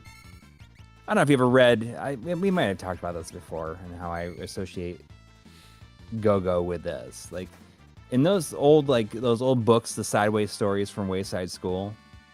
That sounds a little familiar, but I'm not really familiar. Like each chapter in this book, it's like it's about like focused on like one student and like their backstory. And there's one character like in one of the chapters where it is a kid who's just like wearing a bunch of clothes. It might have even been like raincoats. And they started taking off the coats, and there's just like more and more coats, and it just gets smaller and smaller until eventually they take off the last one, and it's just like a dead rat. For some reason, I don't know why, but I always thought of that as like what Go-Go is like. Like he's actually just like a dead rat. Well, but the mime is also like the ultimate job in Final Fantasy V because, you've got your freelancer. Or in the PS1 version, Bear, B-A-R-E is what they call the freelancer. You got freelancer and mime both. I'm pretty sure I'm almost positive. People can correct me if I'm wrong. I'm pretty sure mime is the same as freelancer, where your master jobs feed into its ultimate stats, whereas other jobs don't factor in other master jobs into their stats. And also, I think mime also has similar to this. I think mime has an extra slot that you can freely assign from another master job. I think I could be wrong, but mime has at least like two pretty major advantages. Like there's not really any reason to not. Well, if you have mime and you have mastered jobs, there's like not really any reason to not make your final party just all mimes.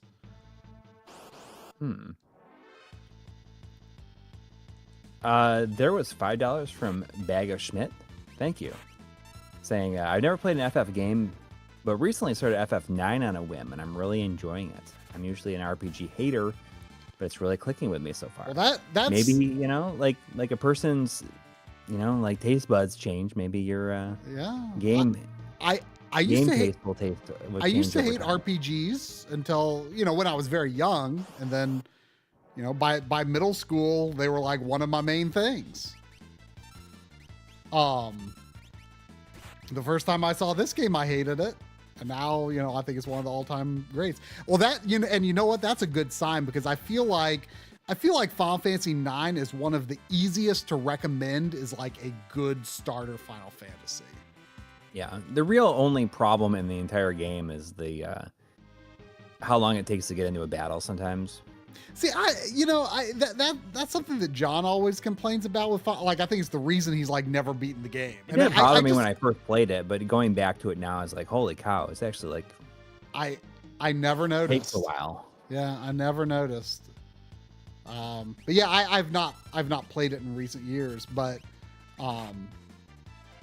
that's like, I think one of the best all around Final Fantasy games. Like that, if you like that, you should like the Super Nintendo games, and there's a good chance I think you would also like the other PS1 games, even though they're more like, you know, modern / futuristic settings. Oops,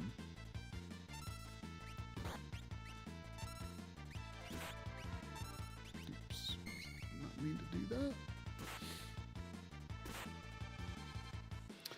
I figured that Vargas would be right after that save point. I don't know if there's another save point here, but I feel like I wasted my time. Yeah. Oh man.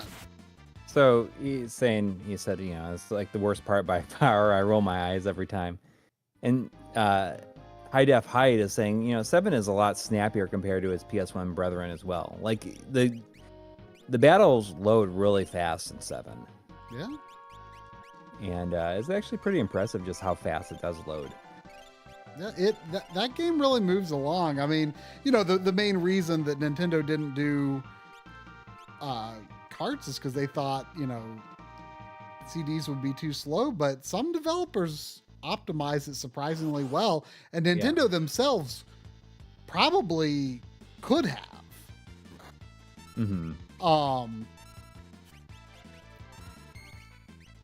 Because they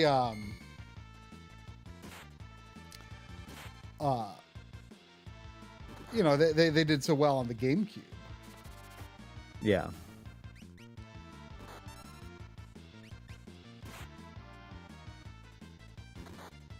Would you say that 4 has the best, like, traditional style? Well, I guess they all have like the traditional style, like beginning to the music. I mean, the 4 boss theme is like the best. I if I had one critique of the Final Fantasy VI music, I don't think that the regular battle theme is bad, but it's not one of my favorites either. It was interesting playing this when it came out because I only played 2.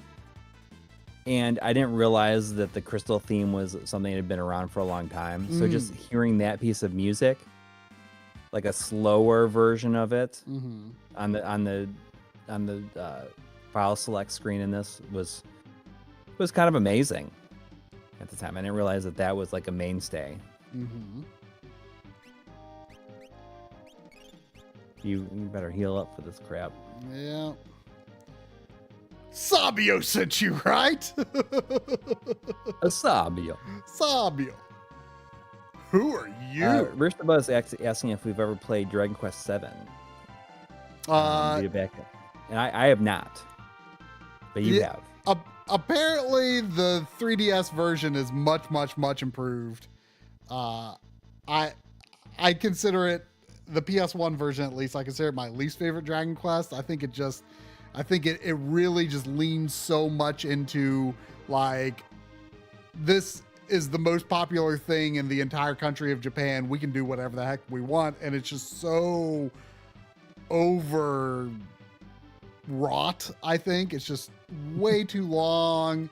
There's just so many scenarios, and like it's so long that it's just like every time you get to a new town, it's like, what's these people's problem? You know, I mean, it's always something. It's always something. And it just keeps on going and going. It just keeps on going and going and going and going. And then like later in the game, if you have missed like one of the like tile pieces that unlocks new areas, then you've just got no clue where the missing ones could be.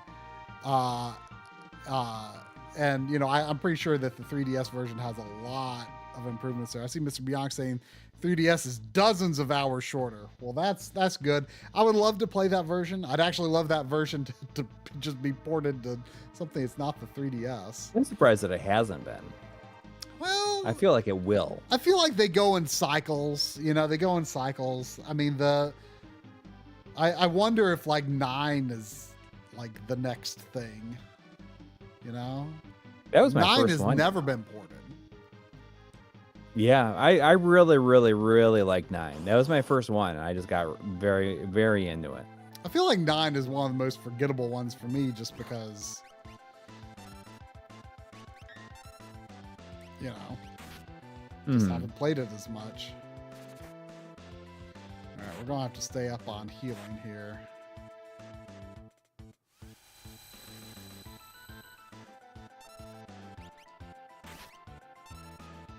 Yeah, I mean, I feel like I put over 100 hours into that first one, or not into the first one, in 9, because it was my first one. I forgot these bears are called Ipu. Ipu. For some reason. Yep.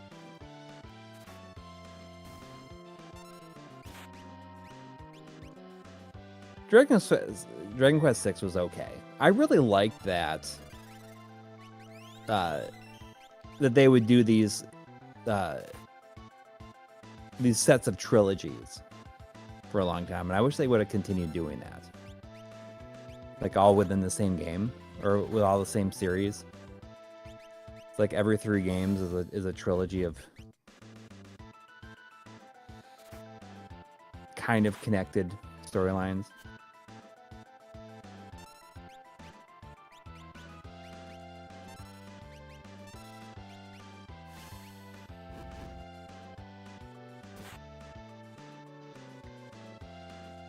Off with you now.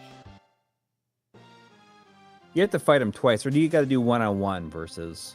I don't think it's one-on-one, but he shows up. Maybe it's one-on-one. I don't remember. Do you know how to do his you remember his moves? It's the Hadoken, right? Yeah. I you know, the first time, obviously, I was very confused, especially not being a Street Fighter. Like I did, you know, even when they show you in the menu, like down, diagonal, forward. Like I never. This game was my introduction. This game was my introduction to like rotation moves on D-pad. Yeah. Like I'd never seen anything like that before. Just because I don't play fighting games, really. Yeah. But you get it now, though. You can do it now. I get it now, yeah. Hopefully, it's not a problem on the play some Mortal Kombat. The 2.4G 8-bit dough. Yeah, probably okay.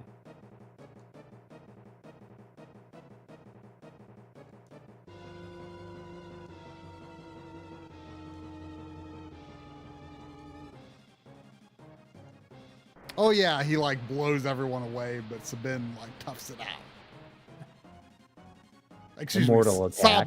Sabio. A Sabio. Ah, Sabio, the master taught you well. I guess there's no avoiding this.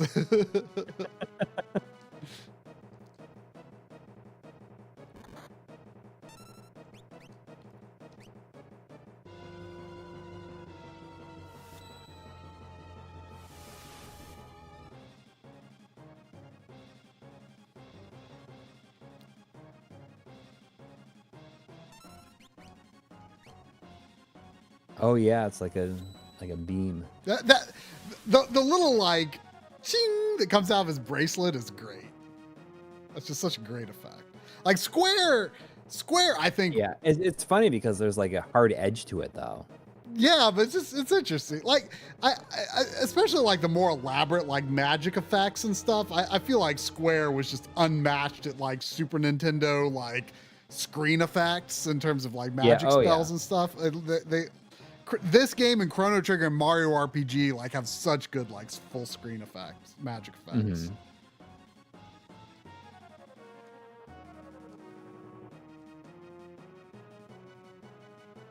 He's like Fist of the North Star huge. Yeah. Wait, left, right, is left? Yeah, that is right. I thought it was reverse for a second.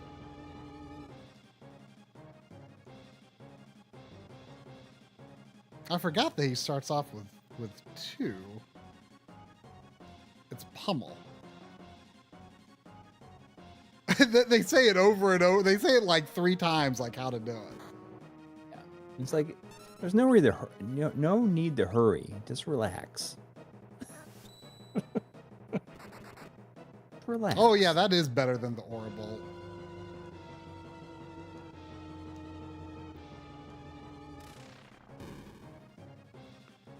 He just fades away. There's no.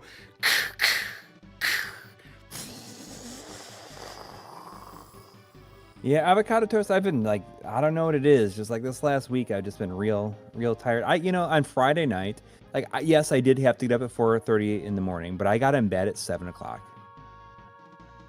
in the evening, and I watched that movie Megan. Oh yeah, that's pretty fun. Yeah, it was pretty fun. I didn't watch the unrated version. I just watched the whatever. I mean, I am looking forward to the second one. Yeah. The second one makes it seem like it's going to be like a Terminator 2 type thing where they have to like bring her back because there's like another robot that's like way more evil and she has to like fight another one. That's to fight a more evil robot, so she's gonna be kind of good in the second one. But I watched that and then I just I put something on Pluto.tv or Pluto TV, not dot. I don't know why I said that. That's just like my favorite thing to put on, just like when you don't care about anything, like when you're like doing something else. It's like the absolute best for background noise.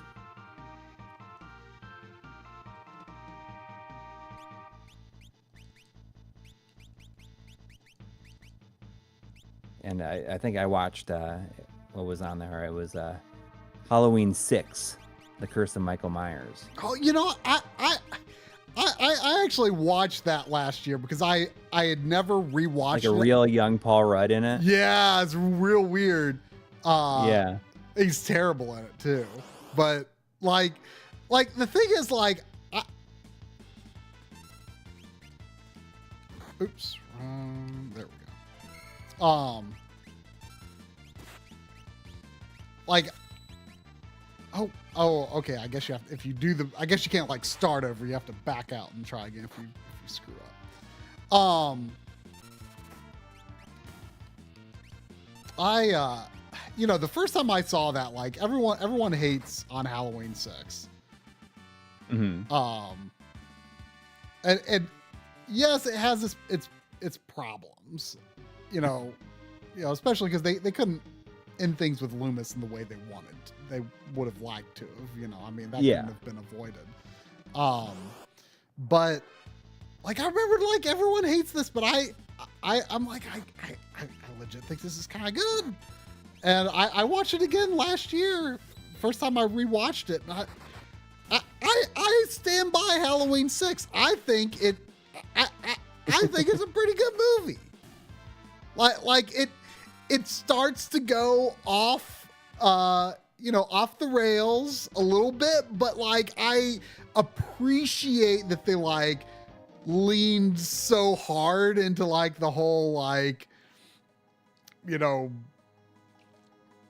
Celtic or whatever it was thing. Yeah. Like I feel like that was a good idea that wasn't executed on perfectly, but not horribly.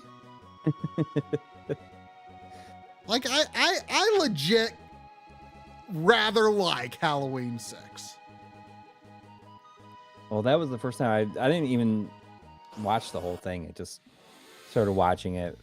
It must have been like 30 minutes left in it. I only saw it in the theater and I hadn't seen it since then. Well, what did you think? When I saw it in the theater? No, when you saw it, well, then and just now. I didn't watch the whole thing just now. Like I'd only seen like the last 20 minutes of it. Oh, okay. But The last... I remember thinking it was fine in the theater. Like I always thought the scene where he goes and he kills all the doctors in the operating room. And when that happened now, I was like, I can't even look at the screen when this is happening. Because it's just like flashing so fast. I mean, the last part of the movie is definitely the weakest part, I would say. Like hobbled together. Yeah, but I mean, just like the flashing, I was like, I can't even, it's like, it's hard to even look at it because it's just going on for so long. You know, which might be like the most old sounding thing that I've ever said.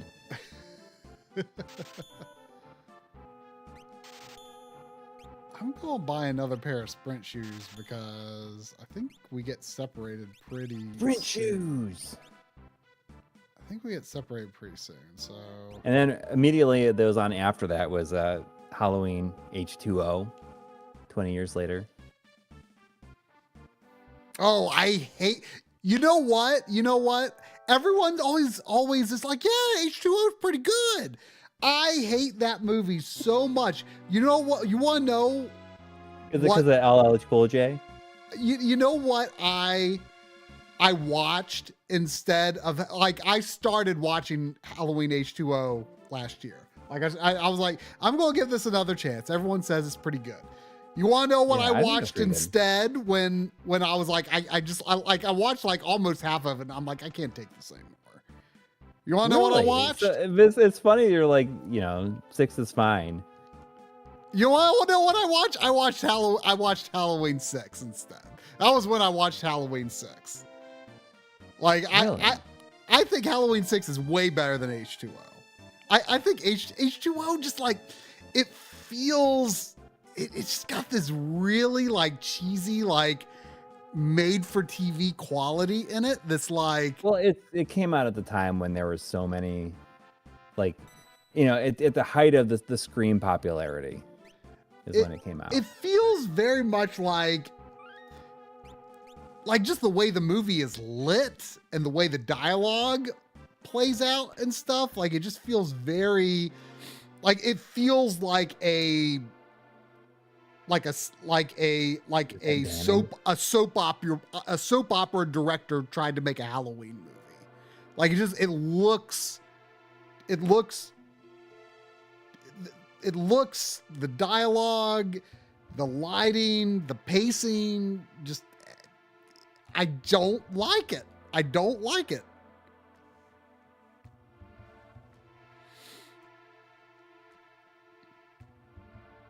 All right. I don't get the love of that for that one. I think it felt like a real horror movie. It feels like the total opposite to me. It feels like a soap opera. And no, I didn't have interpolation on my TV. Oh, speaking of which, it was like number 7 on YouTube on trending today, and I'm sure people have watched it. I watched this real great video from this one guy. What's his name? His name is Drew Goodman, and the entire video is about how technology isn't fun anymore. And it's like I was feeling that video watching it. I mean, that's extremely true. I mean, Yeah. You know, I think about how, like, you know, like technology is one of my main things, but when I really think about it, I'm like, but what I like is old. Yeah. Like I'm not. I mean, he spends all his time talking about how I'm not that interested in the future of technology. I like what I have. Well, the first segment of the video is about talking about like motion interpolation, and like, what, like why are TV manufacturers like trying so hard to make this happen? It's like literally everybody, if they know what it is, they think it's horrible and turns it off. Like, so why ship with this stuff like automatically turned on from the start? Yeah. Like could you And imagine? and they've been trying to make it happen for like 20 years now. Well, like at least 15 years. The thing is, I think most people like it. People that talk about like that appreciate like how movies look and how they're supposed to be and stuff. Like, how are they not seeing like it's not even just like the smoothness, it's like the artifacts that happen constantly. Like, how do they not see that and be like, oh, what the heck is that? Most people don't see it. Most people don't see it. But I feel like more people notice that it's on and be like, ugh. Then if they just like had it default off, like nobody would even notice probably. True. But it's funny because they're trying so hard to like make it happen.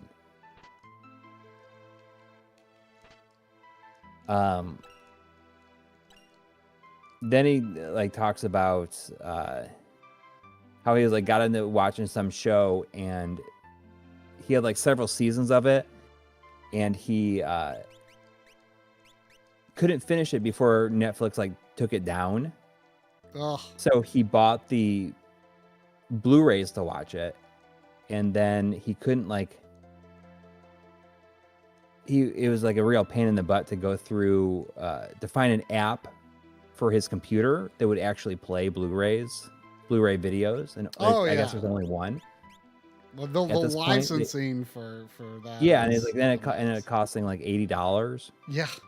To do it, and then also it's like, you know, it made him like sign up for like another, or he paid that $80 and it's still giving him things saying like, you got to sign up for this subscription service to keep on using it. It's a pretty great video, and if you feel like I've been feeling lately, where it's like literally everything is, you need to have like an account, or you got to have an account to like do like anything that you actually want to do. It's it like really hits home. Like I felt compelled to leave a comment on it where I said, you know, it's bad enough doing this for yourself, but imagine having to do this for like anytime your kid wants to sign up for some new BS, or like, you know, and you got to like create a login, an account, and like log that into. It's just like always something. It's never just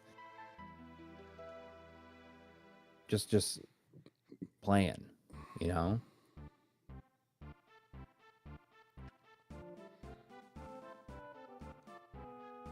But it's pretty good. I mean, I know it was trending on there, but it's just like there's a lot of good points in there. Like I definitely feel that way. Like I mean, it's not that life is too hard. It's just that there's. It always feels like anything you want to like sit back and enjoy, there's always like all these hoops you got to jump through first. Yeah. Yeah. I mean, it used to be. I mean, that the beauty of analog technology is you power it on, you send it something that's within its accepted range, and there it is. Yeah. There it is. You know, no handshaking, no making accounts, no subscription you have to keep subscribed to, you know. I mean, I have bought digital software or plugins for Adobe or various licenses that I thought like I paid for this, I own it.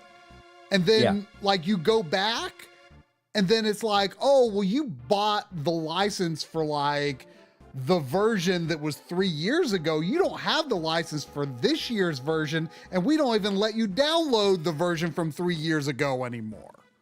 Because we were bought out by another company, and now you have to merge your old account with their account, and you can't even figure out how to do that.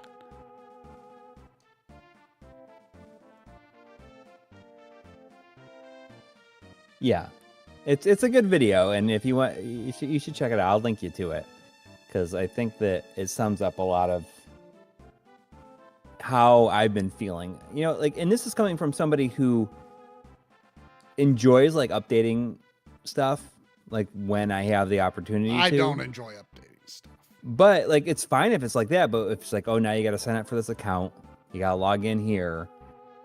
You know, and it's just always, it always feels like it's something, like there's another step. Yeah. You know, the worst thing is like when like account stuff started, like, you know, starting to be a problem in like, say, like the PS3 360 days. Like now you like load up something like Dragon Age Origins on PS3, and it tries so hard to connect. You know, it's optional, but it's trying so hard to connect to a server that no longer exists, that like the title screen just like seizes up for a whole minute trying to figure out like that it can't connect to this server.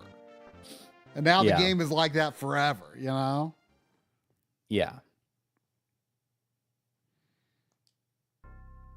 Craig Wan is in the chat saying, I got off early and I see you're playing my favorite Final Fantasy game. I've got the Beat Pixel Remaster version on the Switch.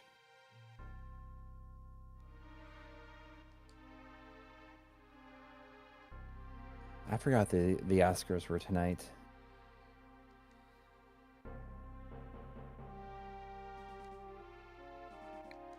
But yeah, it's a pretty good video to watch.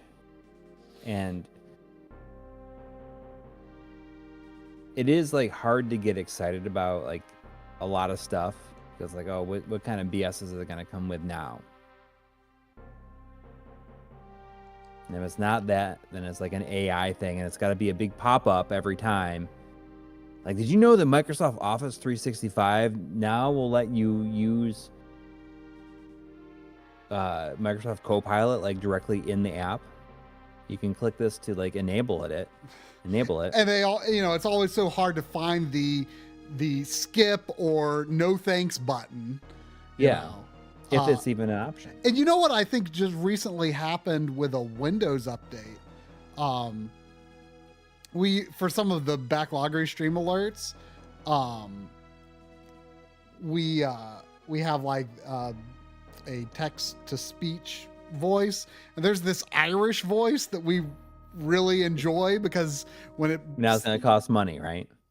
Well, you know, it says stuff like, you know, we do like the whole court system thing where we try to you know, sort of like pit two games against each other and like pick which one is better, and like it brings up games that, you know, that Drum and I have both beaten. And, you know, so it like is bringing up all like the Blaster Master games, and it says Blarster Marster. In Castlevania, it's like Castlevania. It just has no clue how to say it. There's a lot of and the Legend of Zelda, you know. Does it say that? Yeah. Does it say Zelda? The Legend of Zelda. It's great. It's great. And like last week's stream, it went back to like the default like Microsoft David, which is, you know, an American accent. And I was looking earlier today, like, oh yeah, we need to get the Irish voice working again. And I can't find anything but like the American English male and female voice. And I see absolutely no way to add it. And my best guess is like some Microsoft update where, you know, it's always asking you the same things every time there's like a major update, and it's like, Oh my God! It's like, do you want to link this to your phone? Do you want to like link to your phone? Do you want the Microsoft 365 or whatever the heck it's or called? the OneDrive, and the button is so OneDrive. hard to find to say no thanks. And like you do all the things, and then it has like the cat with the wrestling belt every single time. And it says like it's not even like no thanks. It's like ask me again in a little while. Like that's the other option. Like that's the no option, is ask me again later. Yeah, well, and so it's really annoying. And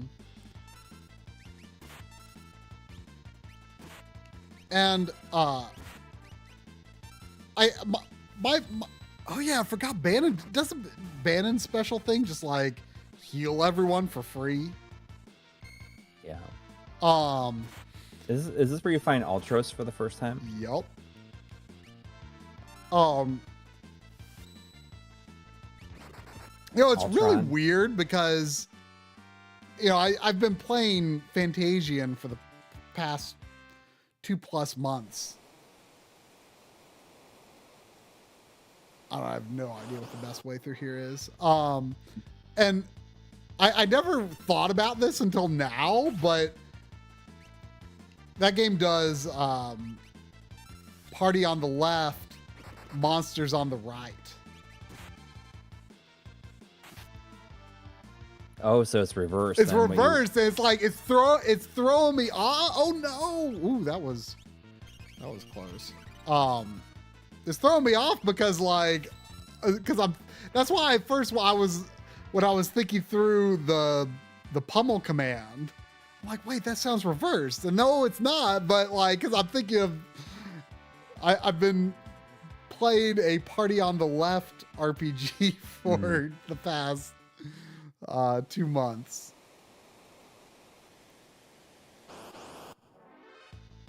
I didn't realize that were you playing that like since before the new year? Yeah, I got it for Christmas. Oh wow.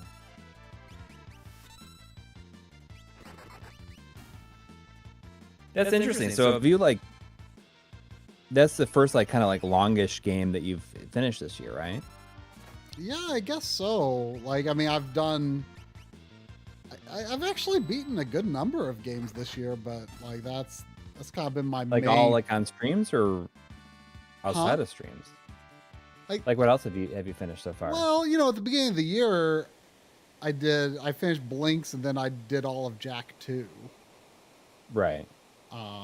Yeah, I mean, that's kind of been like the main like off stream game. I guess so.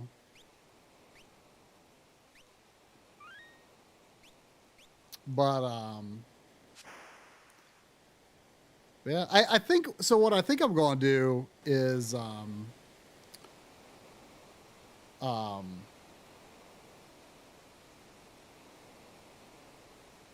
I think I will do Hyper Light Drifter next. Mm-hmm. And then I will do Yakuza Kiwami. In fact, I brought both of them downstairs already. They're moving like slightly closer to the systems that they need to be inserted into. Yeah, well, kind of to make myself commit to it, right? I installed them on my PS5 earlier today. I might restrain myself from playing them until the video is done, though. We'll see. Yeah, but I mean, ideally, like it'll be done by the end of the week. So yeah. So anyway,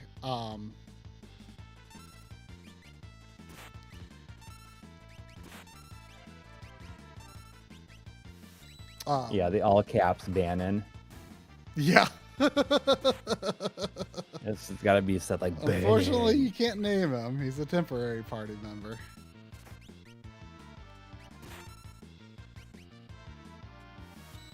I don't know if my sickness is healing. I don't know. Hopefully it is. I don't know because I don't feel sick. I just feel like I'm just dragging. Like I thought maybe for a second there that it might have been allergies or something like that. But even taking like antihistamine has not made a difference at all. It's just I just feel so tired, and like even in the morning it's hard to get out of bed. Like there was 2 days last week, even though like I had, you know, kind of a rigorous last weekend. There's 2 days where I stayed in bed like after everybody left. Oh man. For the day, and stayed in the bed for at least like another like 45 minutes or so. And that is not something that happens very often at all. But that's the thing, is that I don't feel sick. I just feel like I'm just dragging all the time. And it's only been for like the last week or so. Like I don't know if it was just here like it comes. What is it? Like I thought maybe it was just like,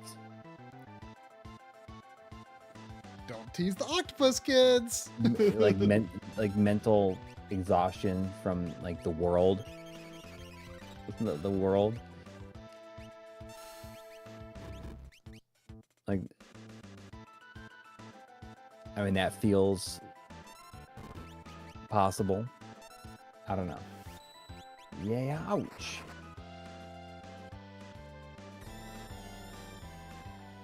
Like that bioblaster effect is great. I don't think it's going to do anything worthwhile. I'm not sure if any of those starting things are any good except for the crossbow, really.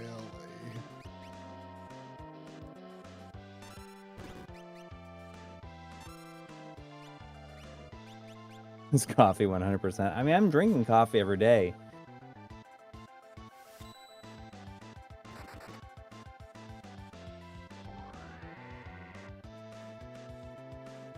I don't think there's anything really worth doing other than the crossbow right now.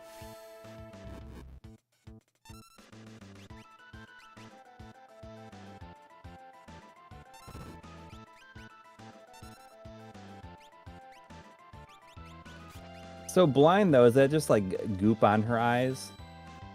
So I always thought it was like looked like sunglasses. I think it's sunglasses. I mean, he didn't give it to her. She's had it for a long time, but okay. Supposedly it doesn't matter. I've never put that to the test myself. I mean, I feel like in general,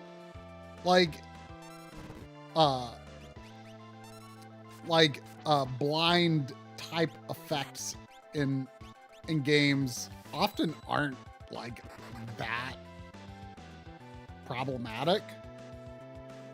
Like it's usually not something that I'm like super concerned with in most RPGs, I feel. I mean, there's definitely somewhere it's like, oh, you're gonna always miss if you have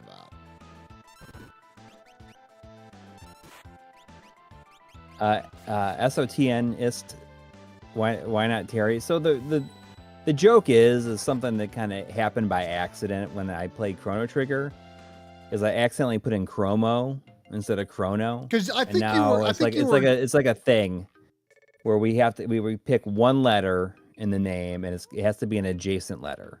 One letter is messed up, and it's an adjacent letter. Yeah.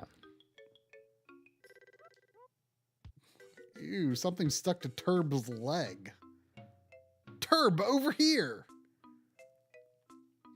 I feel like Turb has ended up being my favorite of the names. Yeah. Oib. I mean, Sabio is good too, but Sabio. Yeah, Chromo was a happy accident. I feel like in general your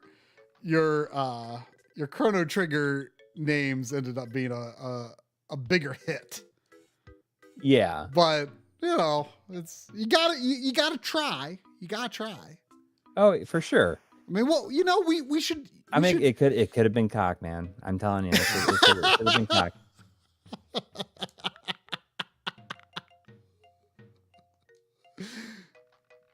We should do that would have been that would have been it, I think. I'm a coward. I'm a coward. You could just call them cocky. Nothing will top Rod Danger. Yeah, Rod Danger's pretty good too. Rod Danger, the star of the game, Raw Danger.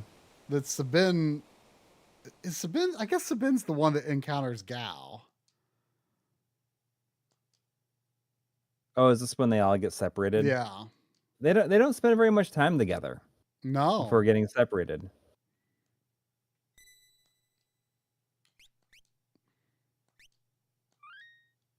This is actually probably like a good, like if I just wanted to like leave it here, like that's probably like a good save point to just like have on my cart as long as the battery might last, you know? Yeah. I kind of want to keep, I mean, I want to keep going, but I'm almost tempted to not overwrite the save. Yeah, that's fine. Unless you think I should be wrapping it up. Oh, we get Thado. Thado. Yeah, it's your boy Thado. So it's got to be like I imagine his voice is like Mike Tyson's.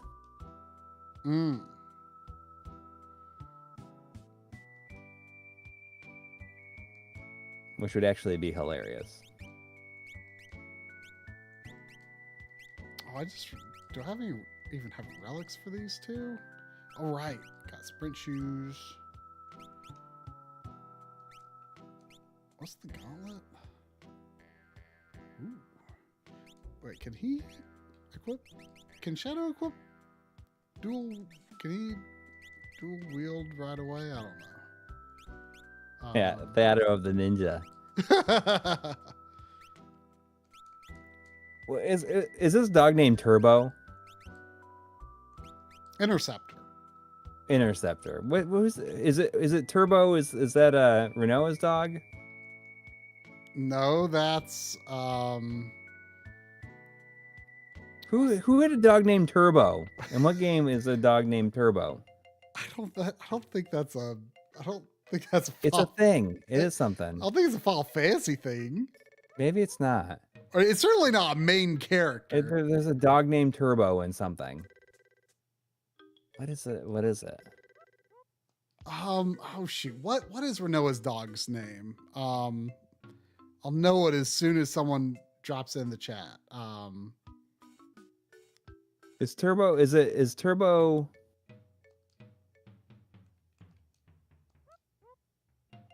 Turbo might be Soul Blazer. Okay. Is it Soul Blazer? I'm pretty sure it is. Angelo. Soul Blazer is like the lost dog is named Turbo. Okay. Angelo is Renault's dog. Renault's dog. Turbo is Soul Blazer. Okay. I don't know why I thought that was in this, but I feel like it's an easy mistake to make.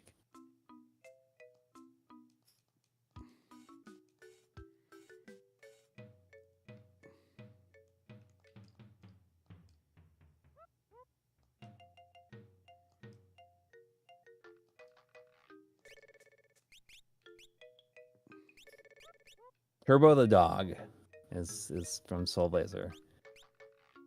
Yeah, this person says yes. The game. I've been kind of curious what type of dog Turbo is, and I just wanted to get others' thoughts on the matter. Being one of my favorite characters in the game, I can only wonder what breed he is. The game did emphasize a lot on Turbo, it seems, which is ironic, as he only appears in the game for about 3 seconds and disappears.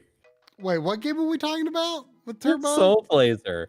I'm just like I Wait, looked up character Turbo named the dog, Turbo and it Soul took Blazer? me to this game FAQs message board, and just like this person's like, I want to know. I'm curious what kind of dog Turbo is. And then someone said, someone says, no idea, but I was surprised the game made such a big deal about stuff like that. The whole ending part with Lisa and Turbo was pretty random. says, yes, the game did emphasize a lot on turbo, it seems, which is ironic as he only appears in the game for about 3 seconds, then disappears. That doesn't sound like a lot of focus on turbo. I know.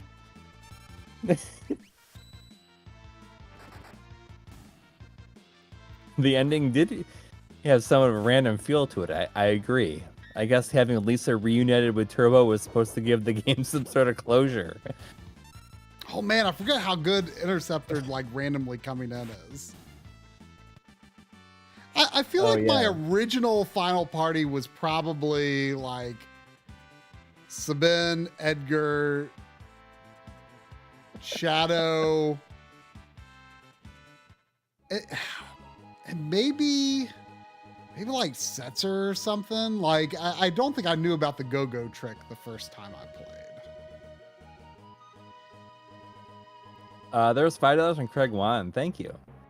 Saying your collabs are always fun. In the future, I'd love to see you guys collaborate with Austin Creed from Up Up Down Down and Xavier Woods from WWE. I don't think you would ever like. I mean that would be cool, but I don't think you'd be like, who?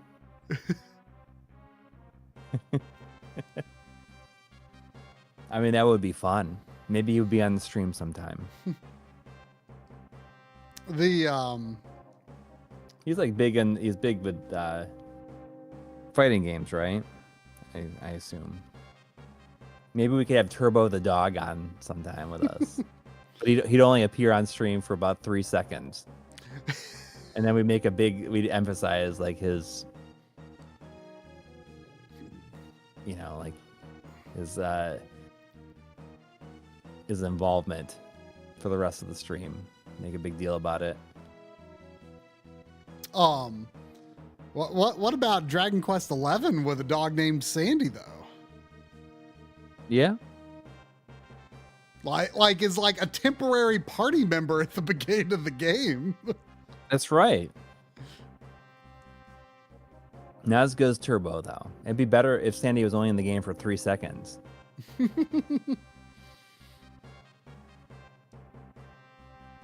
Uncommented Code says the best dog name in video games is Missile. Oh well. I Missile. mean that was Shu Takumi's real dog's name too. I mean Missile is the best, like the ghost trick Missile specifically is like the best dog in all of fiction. And there's no disputing this.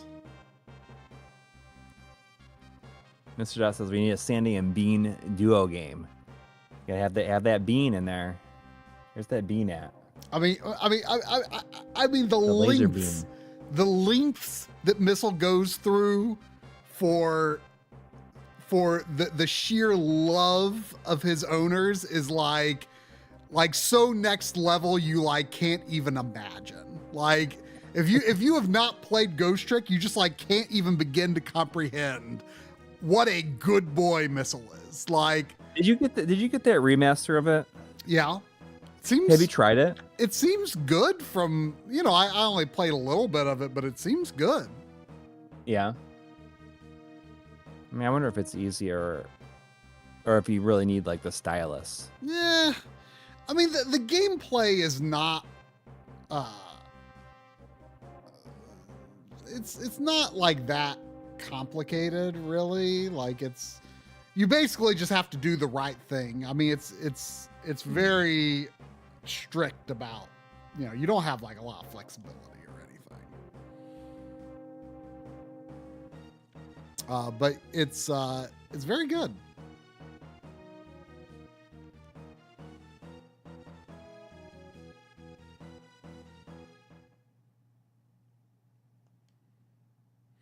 Oh yeah, now I remember. It's Cyan and Sabine that meet Gal, because he goes thou, because he loves how Cyan talks. Thou, Mr. Thou. All right, what do we got here? We got Diane. We got Bayan. Diane from Cheers. Diane. We got Bayan. We got Cezanne. We got Sixan. We got Sabin. We got Siam and Sio. I mean, it's gotta be Diane, right? Diane for sure.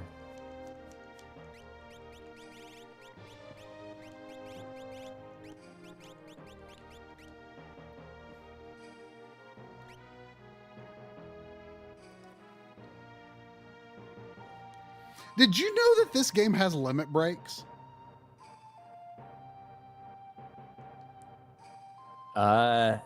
It just like, do they just randomly happen? Like, I think you have to be on low HP, and it's like, I don't know what the actual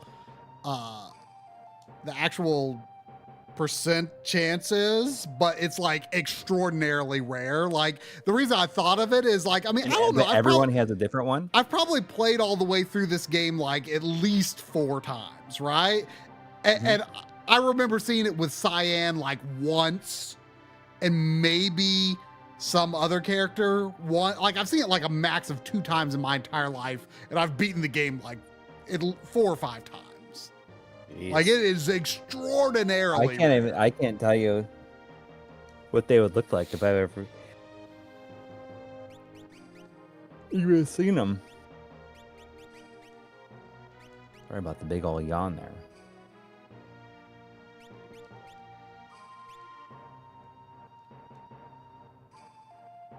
I am Diane. Equip him with that buckler.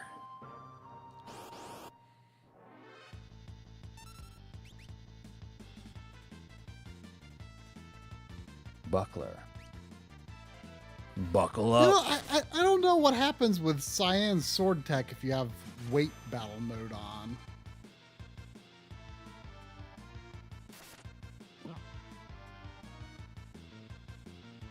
Like, what kind of damage does sword tech 1 do? Is it just like you watch the bar fill up? That's pretty strong too. Ooh, got black belt. Yeah, you just have to wait until it's on the one that you want.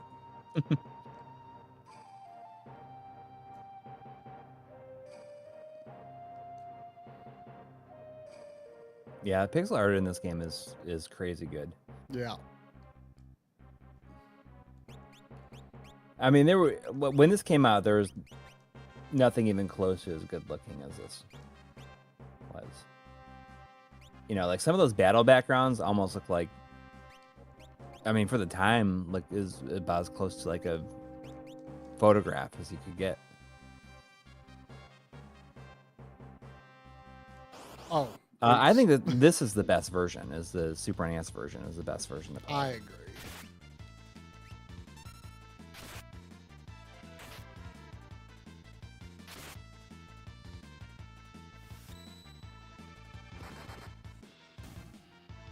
Probably should have bought some shurikens. And yes, it does have glitches, but I don't think that it's like a deal breaker at all.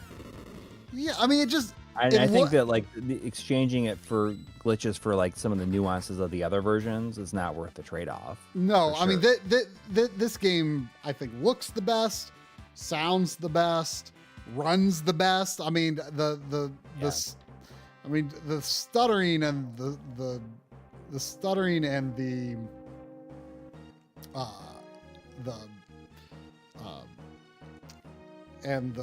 text alone, like, I couldn't.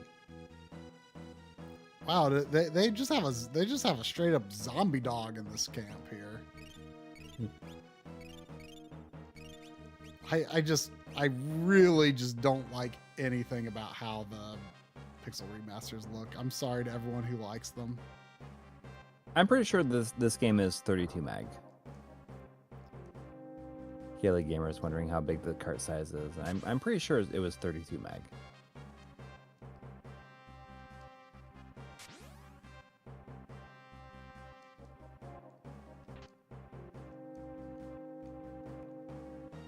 I think the pixel remaster would be tolerable if it just didn't have the stutter. Yeah. I mean, and like you can, that, like, I believe you can patch. Like a deal breaker. So that, like, VRR does not fix that. No, it's just like intentional. It's not intentional, but they just didn't notice it, or it was too hard coded to the way that they did it, I guess. But there are on PC there's fixes. There are Steam fixes, I think. Also, I'm not positive about this. I'd have to double check, but I'm pretty sure they have a smaller render area than I think they're a little more zoomed in than the Super Nintendo version. So you really? Actually lose a little bit of the top and bottom. I know the battles look like they're like zoomed way out because of the being 16:9. Yeah, you have more horizontal, but you have less vertical. And I hate how the battle scenes look. Like, I feel like trying to put these battle scenes into a 16:9 format just makes them look really just empty. Mm-hmm. You've got these little enemy sprites and these little character sprites, and the there's so many pixel grid elements that don't match up and are mismatched, and I just don't like it. Granted, I've not played more than a few minutes into any of them, but I just don't like it. So did this release before DKC? I feel like it came out like I mean, it's a 94 game, but I don't know when it came out in America. Right. Did the American version come out in 94? Chrono Trigger came out in 95. Yeah. So this would have been 94. So it was whatever when I was in 10th grade. Just starting 10th grade. So yeah, this would have been like September or October of 94, I'm guessing.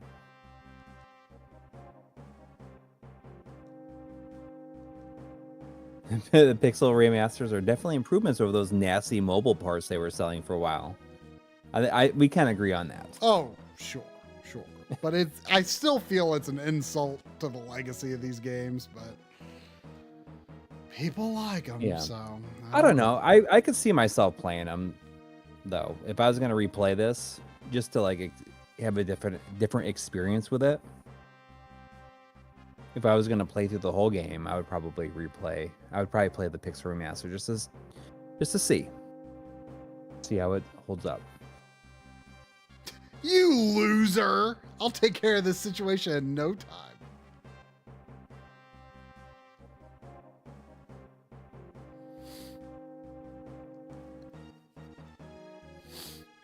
That is crazy to me, though. That Stefan saying this game is saying that this game not released in Europe before March 1st, 2002. I guess, was that the GBA version? Probably.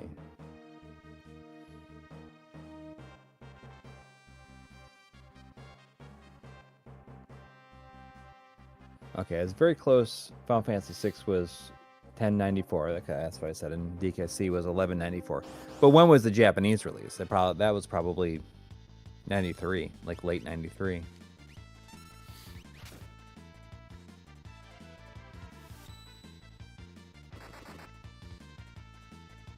Youch!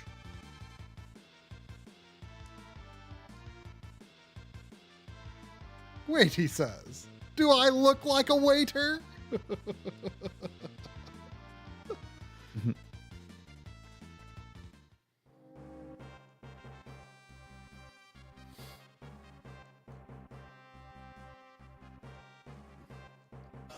It's so funny how weak Kefka is at this point in the game. Oh, wow. So this didn't come out on GBA until 2007? Wait, so what was the version? Oh, PS1. It was the PS1 version, I guess, then. Yeah. Okay. Sorry that y'all had no other version to play with that. That version is unfortunate. But I stand by the PS1 version of FF4. I think there is a serious argument to be made that the PS1 version of FF4 is the best version. Which version? PS1 version of FF4. Yeah, I think that I haven't finished it, but I really like how the like the PSP version looks. Yeah, you said? I don't like the PSP FF1, 2, and 4 as much as I've never played all the way through 1 and 2 on PSP, but I played through 4. I loved how it looked at the time, but I feel like it looks... It like kind of has mobile game vibes, but that was like not really a thing yet. Like that look wasn't really established yet. So it like retroactively, it looked so cool at the time, but kind of retroactively feels cheap in a way that I wish I didn't feel that way. Madonna She was asking if we would eat Ultros. Like if he was like deep fried like calamari. And I mean if he was deep fried. If it was deep fried, like maybe just a little nibble. Yeah, I mean I remember I've tried like some either squid or I'm not sure if it was squid or octopus. I mean I can't think of who, but I've definitely talked to people who either like squid or octopus and hate the other. So I have no idea like how I would assume they wouldn't be very different, but maybe they're different. I can't tell you which it was. I definitely had some sort of fried squid or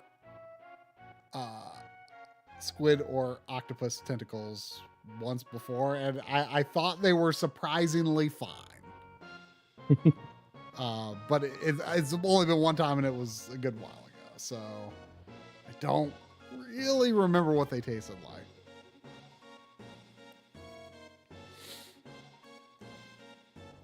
I would not be opposed to trying fried Ultros, though. Just so you could say you did it. Yeah, you say you did it. You know, that was by far the best thing about that Final Fantasy 15 CG movie was that Ultros was in it. Oh yeah, I forgot about that. They're both in it, right? Like Chupon? Isn't he? I don't remember. I watched that exactly once. Yeah, and I couldn't tell you a single thing about it. I watched it before starting the game. Mm-hmm. And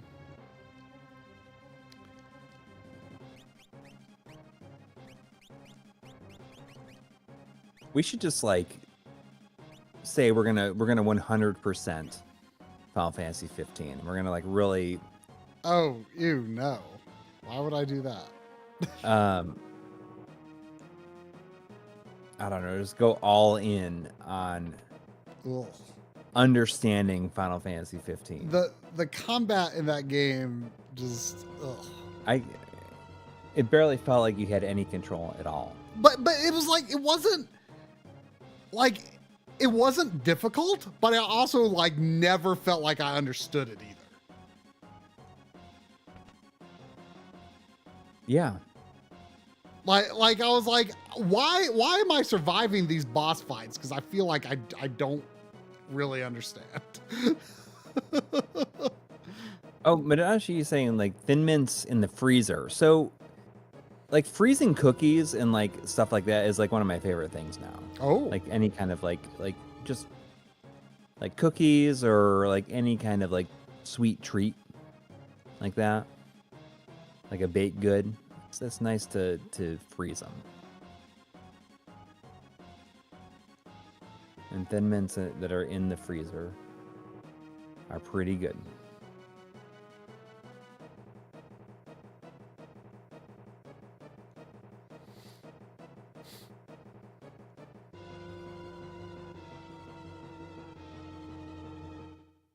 I had a piece of chocolate cake earlier. Man. Nephew's birthday.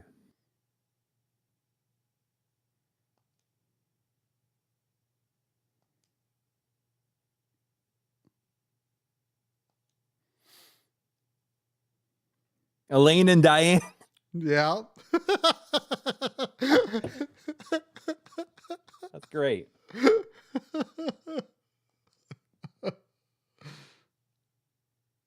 It's funny how her name is spelled with a Y.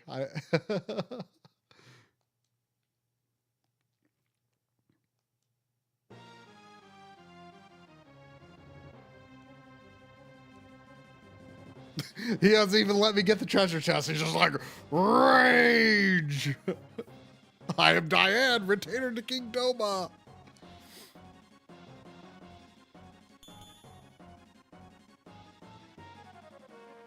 And then like Sabio just casually struts up here.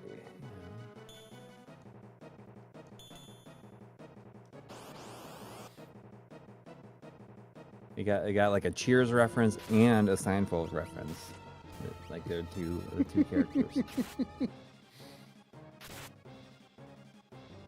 And Thado. Sabio, Thado, and Diane. What a team. I love how he's just like in the middle of the screen for these fights. Be careful, son.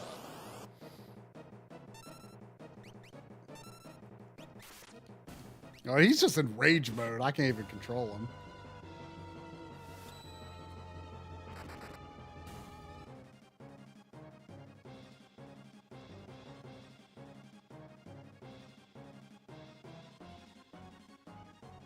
Kurt Mack says, here's a fun fact about FF4 and PS1. They adjusted the battle speed delays to account for the faster processor, except for battle speed 1 doesn't have a delay, so it's unplayably fast. Interesting. Interesting. I'll have to test that. Sounds kind of awesome. Yeah, unplayable. Yeah, I mean it. Like if you turn on wait mode, does 4 have wait mode? I can't remember. I don't know. Turn on wait mode, that sounds fine.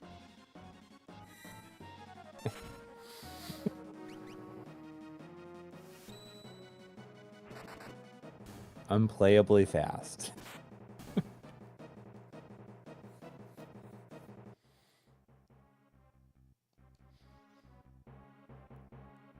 I am Masabio from Figaro. From Figaro. Now, let's scram. It's me, Sabio from Figaro.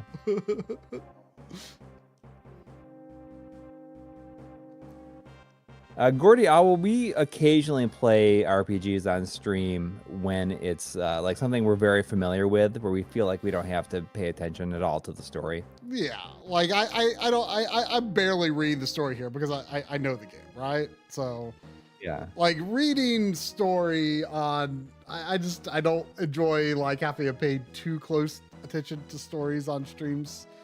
I can do it on a backlog restream sometimes because it's a sort of a different vibe. Like, you know, like we play like a lot of horror games for the first time, and how might these abominations be manipulated?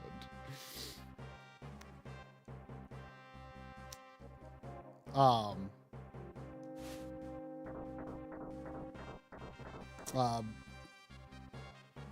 yeah, speaking of backlog restream, guess what we're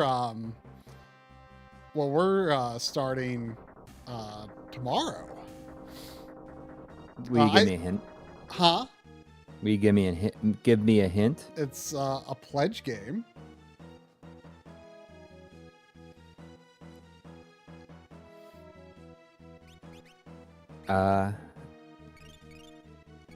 Okay. I don't remember what yours were. It's Tomb Raider. Oh, cool.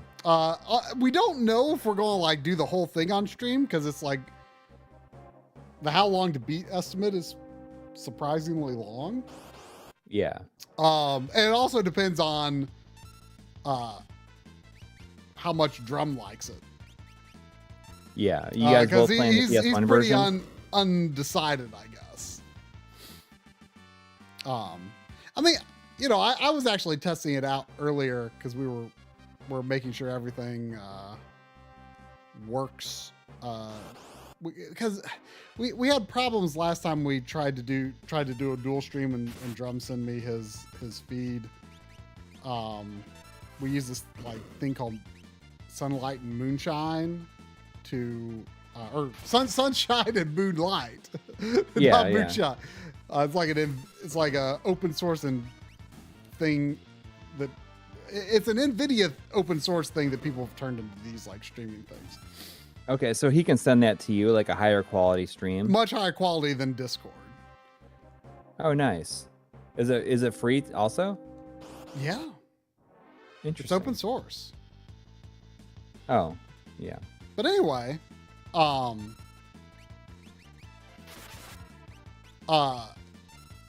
we were testing that. And I did the tutorial and like, played up to like the first save point. And I think I'm gonna like it. Yeah, you are playing the PS1. I am playing the PS1 version, and Drum is too, but emulated. Yeah. I think I'm gonna like it though. Yeah. I've never finished it myself. I played a good way through it. Yeah. When it was at first I was like kind of like, oh no, you can't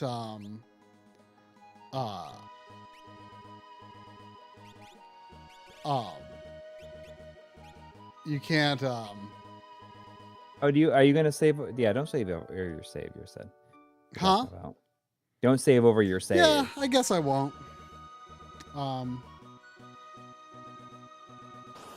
But it is 11:30 if you. Yeah, I guess it is. Too bad we could have done the fan. We could have suplexed the train. That's all right.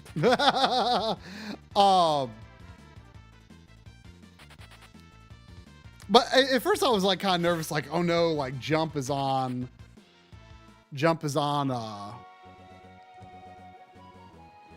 square and there's no setting to like put it on X. And I thought that was going to really bother me, but like the way jumping works in that game is like so different and like it's the primary action. Right. And so it's like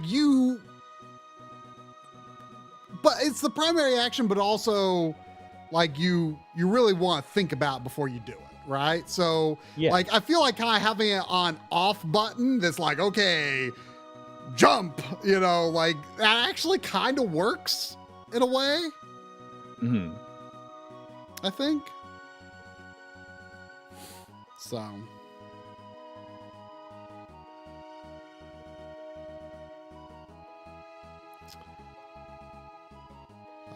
So yeah, I am excited to start it, but it will be interesting to see if by the end of the stream Drum wants to continue, and if so, if we will continue to stream it on Backloggery, or if it'll be up to me to play it on my own time. Persevere.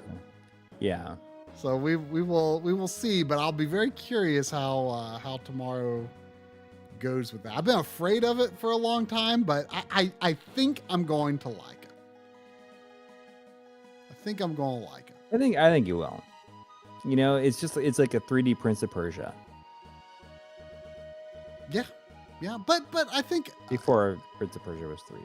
Yeah, but I think I think you have more freedom and flexibility in your approach. Oh, for sure. Compared to 100%. that. So yeah. Yeah, I am excited. It's not a fast moving game. You're supposed to, think about what you're doing, like several steps ahead. Yes, and like shooting and stuff is like very secondary. Yes, because you got to like pull out your guns and do it. Like it's one of those games where it's like you don't always have there's no specific shoot only button. You got to pull out your guns first with one button, and then the auto aim works really well too. Yeah. So. Yeah, because there's just like no crosshair or anything like that. I think she can like shoot two enemies at the same time also. Maybe.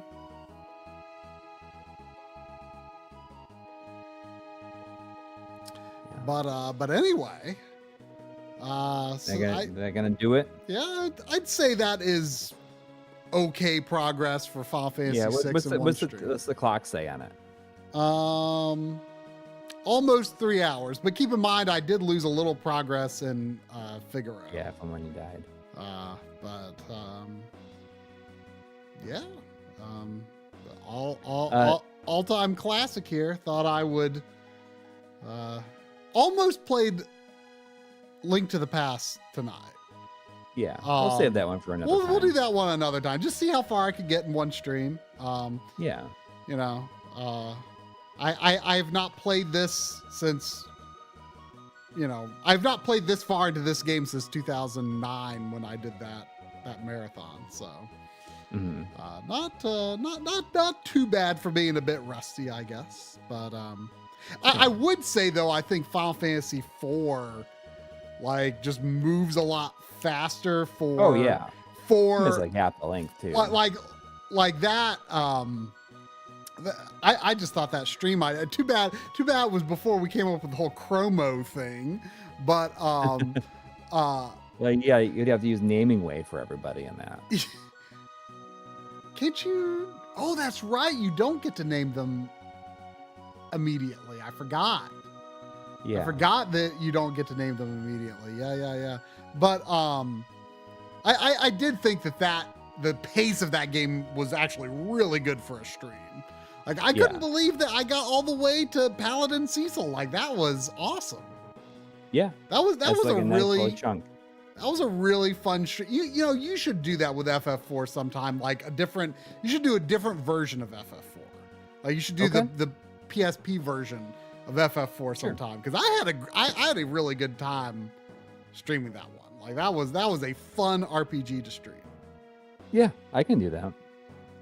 But yeah, I decided to do FF6 instead of Zelda at the last minute, just because I was like, oh, you know, I beat Fantasian yesterday, so maybe it could be a fun little celebration of that, I guess. So. Yeah. I do have a 0 on my Link to the Past cartridge, as long as the battery will last. I had to leave it on overnight long time ago to do that. I will not be overriding that save. But anyway. Thanks to everybody who donated. And I hope everyone has a great week. We'll do our best to get that video out by the end of the week. Yeah. I mean, I think that's a attainable goal. Yes. And if not, it'll be early the next. So. Yeah. One of those two things will happen. But we will see you with Coury playing something next Sunday. Heck yeah. Good night.